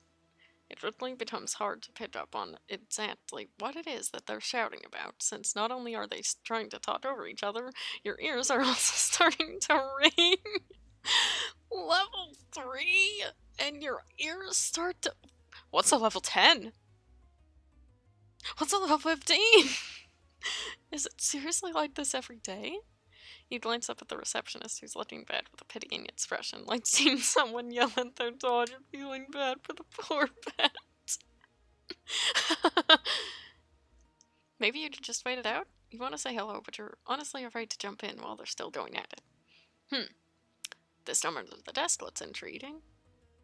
5 minutes later. Oh, don't choke on your mama's worms. Why don't you stick your platform shoes where the sun don't shine, then? Huh, so there's about 50 tiles down here, and one of them is off-colored. 10 minutes later... Oh, please. I know for a fact that the janitor hates cleaning up your awful messes much, much more. 17 boxes of rations on the wall, 17 boxes of rations. Take one down, pass it around. 20 minutes later... And don't even get me started on the way you drink your tea, you filthy, featherless fraud. Okay, you've had enough. These two have been at it for way too long, and you feel like if you have to sit through another minute of this, you're gonna need to learn sign language. Which on its own wouldn't be a bad thing, but you get the picture. Shut up, you bird brains! The two birds jump in surprise when they see you, both because you were hiding behind the desk, and the only one that chose to interrupt them. Stitcher, is that you? Stitcher, darling, what are you doing here? And why are you behind the receptionist's desk? Upon being mentioned, said receptionist takes out his DVS trained earplugs and addresses the yellow bird in pain. She got here a while ago, right before you two started arguing again. Also, he checks his watch, then a piece of scratch paper. Huh, you almost beat your record. Just a few more seconds and you would have broken it. An express owl in the bat yells to one of the moon penguins. I told you it wouldn't happen, Marianne. You owe me 30 pawns. Oh, hush, it's gonna happen one day soon, I just know it. The receptionist coughs to call attention back to him and continues. We were out of earplugs too, so she had to listen through the whole thing. Hope you're proud of yourselves. Oh! Although he seemed ashamed before, the penguin suddenly has a flash of inspiration on his... Oh no. Then you agree with me, right? What the doctor said about me was unfair? Oh no, you don't. Whoa, wait. You put a hand up to both of them, wanting anything but for them to start yelling again. Oh hey, my hearing is actually ringing. What the heck? Stop that.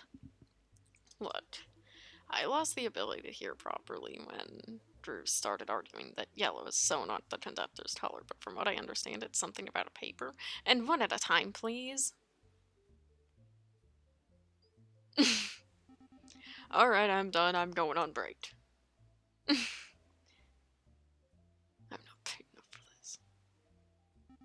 Now, since a bit of an incident a few years ago, we here at the studio have been running low on staff, so I put an ad out in the papers. However, not only did this pecknet copy my idea, he slandered the good name of me movies. Look. Become part of the greatest movies of our time. Join us at Dead Bird Studios today. Ask to speak with the conductor upon applying, not DJ Drews, who has been known to steal distro balls for his set. Meanwhile, the one from Drews says, join Dead Bird Studios and take part in making movie magic. Come for the movies, stay to create them. To apply, just ask for DJ Drews and not the foul-mouthed trained treasure conductor. Wow. That's quite the coincidence. These two are very immature. It's almost like watching two children call each other names. This argument doesn't even seem like it's going anywhere. It's pretty sad that you feel like you're babysitting two grown men who might even be older than you. How does he work in this now, season? Okay, so you both put out an ad for new hires. Have either of you gotten any calls? Only a few, nothing much. The ones who did call can't even act. True, and with the high standards that the WAS has set for our movies, it ain't a walk in the park to find someone as talented as... Oh, come on!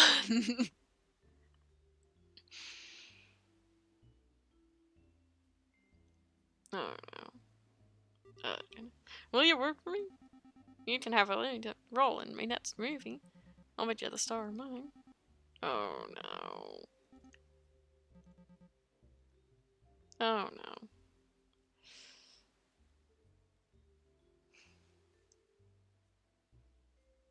no. Please, whatever's going on, just stop.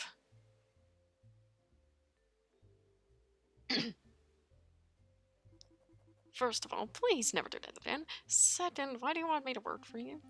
Surely by now the lasses have told you about starting in our movies, right? Those kids were the best actors we've ever had. Besides ourselves, of course.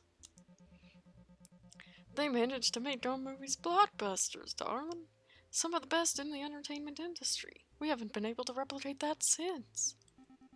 And since you're a friend of the Hat and Bowl lasses, you might be a great help to our projects.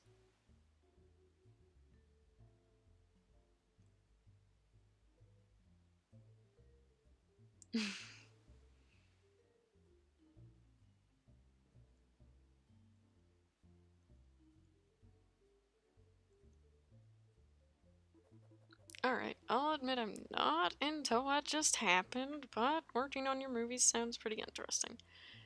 I can't promise I'll be much help, though. Oh, thank you so much, darling. I promise you won't regret this. No, I have to choose! No! Wait, what? I'm sorry?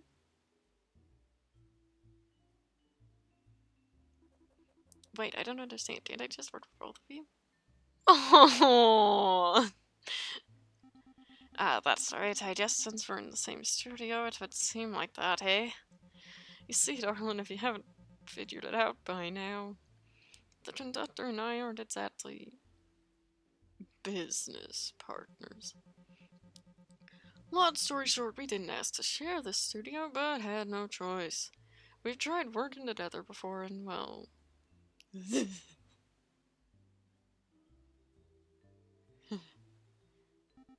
Not only that, when the lasses worked for us, they didn't exactly make the competition fair. So it'd be better for everyone if you only picked one of us. No pressure.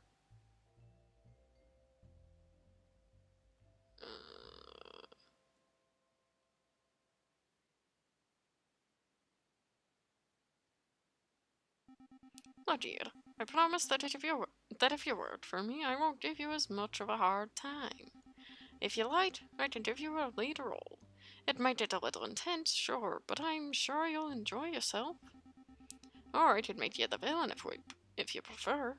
We're doing a movie about a gunslinger vigilante in the Old West. An Old West movie, huh? I want to be a cowboy, baby. I'm glad you got so much enthusiasm. We could use that on the set. Ah, Pistol out of 7, huh? Didn't realize it's been a year already.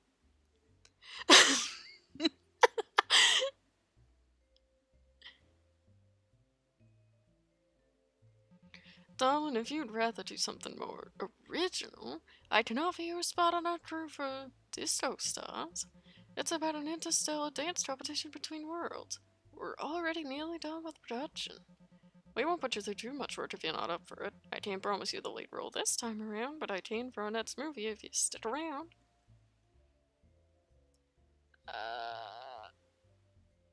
I don't like. Sorry, I don't like dancing. What's the matter, darling? 2 left feet? I could always give you lessons if you need them. That's nice of you to offer, but I'm still really not sure. Oh. Yeah, if you ain't blinded by the lights and need to go to the hospital. Now, darling, I'm not gonna try to influence your decision, but just know I'll have medical on standby if you get caught in another one of the conductor's crashes. Another? Well, I can have the owls clear away the crowds if you get trampled like the lasses did. Trample?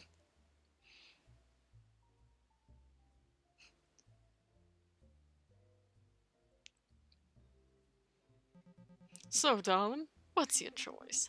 And remember, no pressure.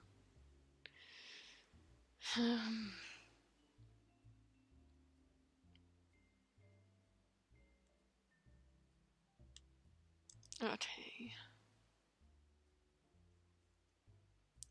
I know what I'm gonna do.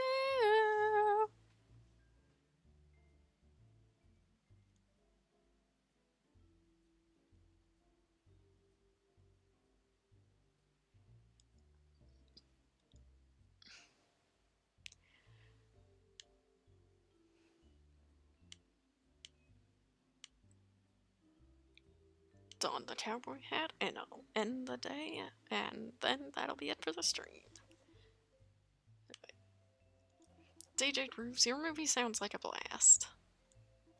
But the truth is, I've always wanted to be in a western. Best of luck with your movie. Darling, you have no idea what you're getting into. You made a good choice, Stitcher. I'm the winner of many a Bird the Movie Awards, and for a good reason. Now follow me new star actor. Let's get you introduced to the sets. Aww. Aww. Whoa! Okay! Okay! Wow. I was not expecting that. Yeah, diplomacy. Listen, I really do appreciate the offer, dictators, but I've made my choice. Please just let us know we have a movie to make. Well done. Don't say I didn't warn you. Oh, that was... What's he like when he's at... Oh, gosh.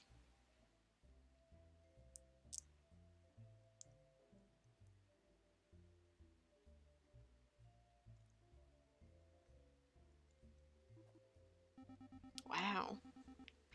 Impressive, ain't it? All of our equipment is state of the art. Yeah, so what was the part you needed again? Well, depending on how well you can act, I'm gonna need an entertaining villain. Silver Star, the meanest gunslinger in the West, notorious for robbing trains. So many R's! But at the very least, you could play a minor role. Heck yeah! I'm gonna be the Silver Star, baby! Aha! Now that's the spirit. Enthusiasm mates for good acting. Oh, he's smiling! With that, the conductor proceeds to show you around his sets, pointing all the equipment around and what it does.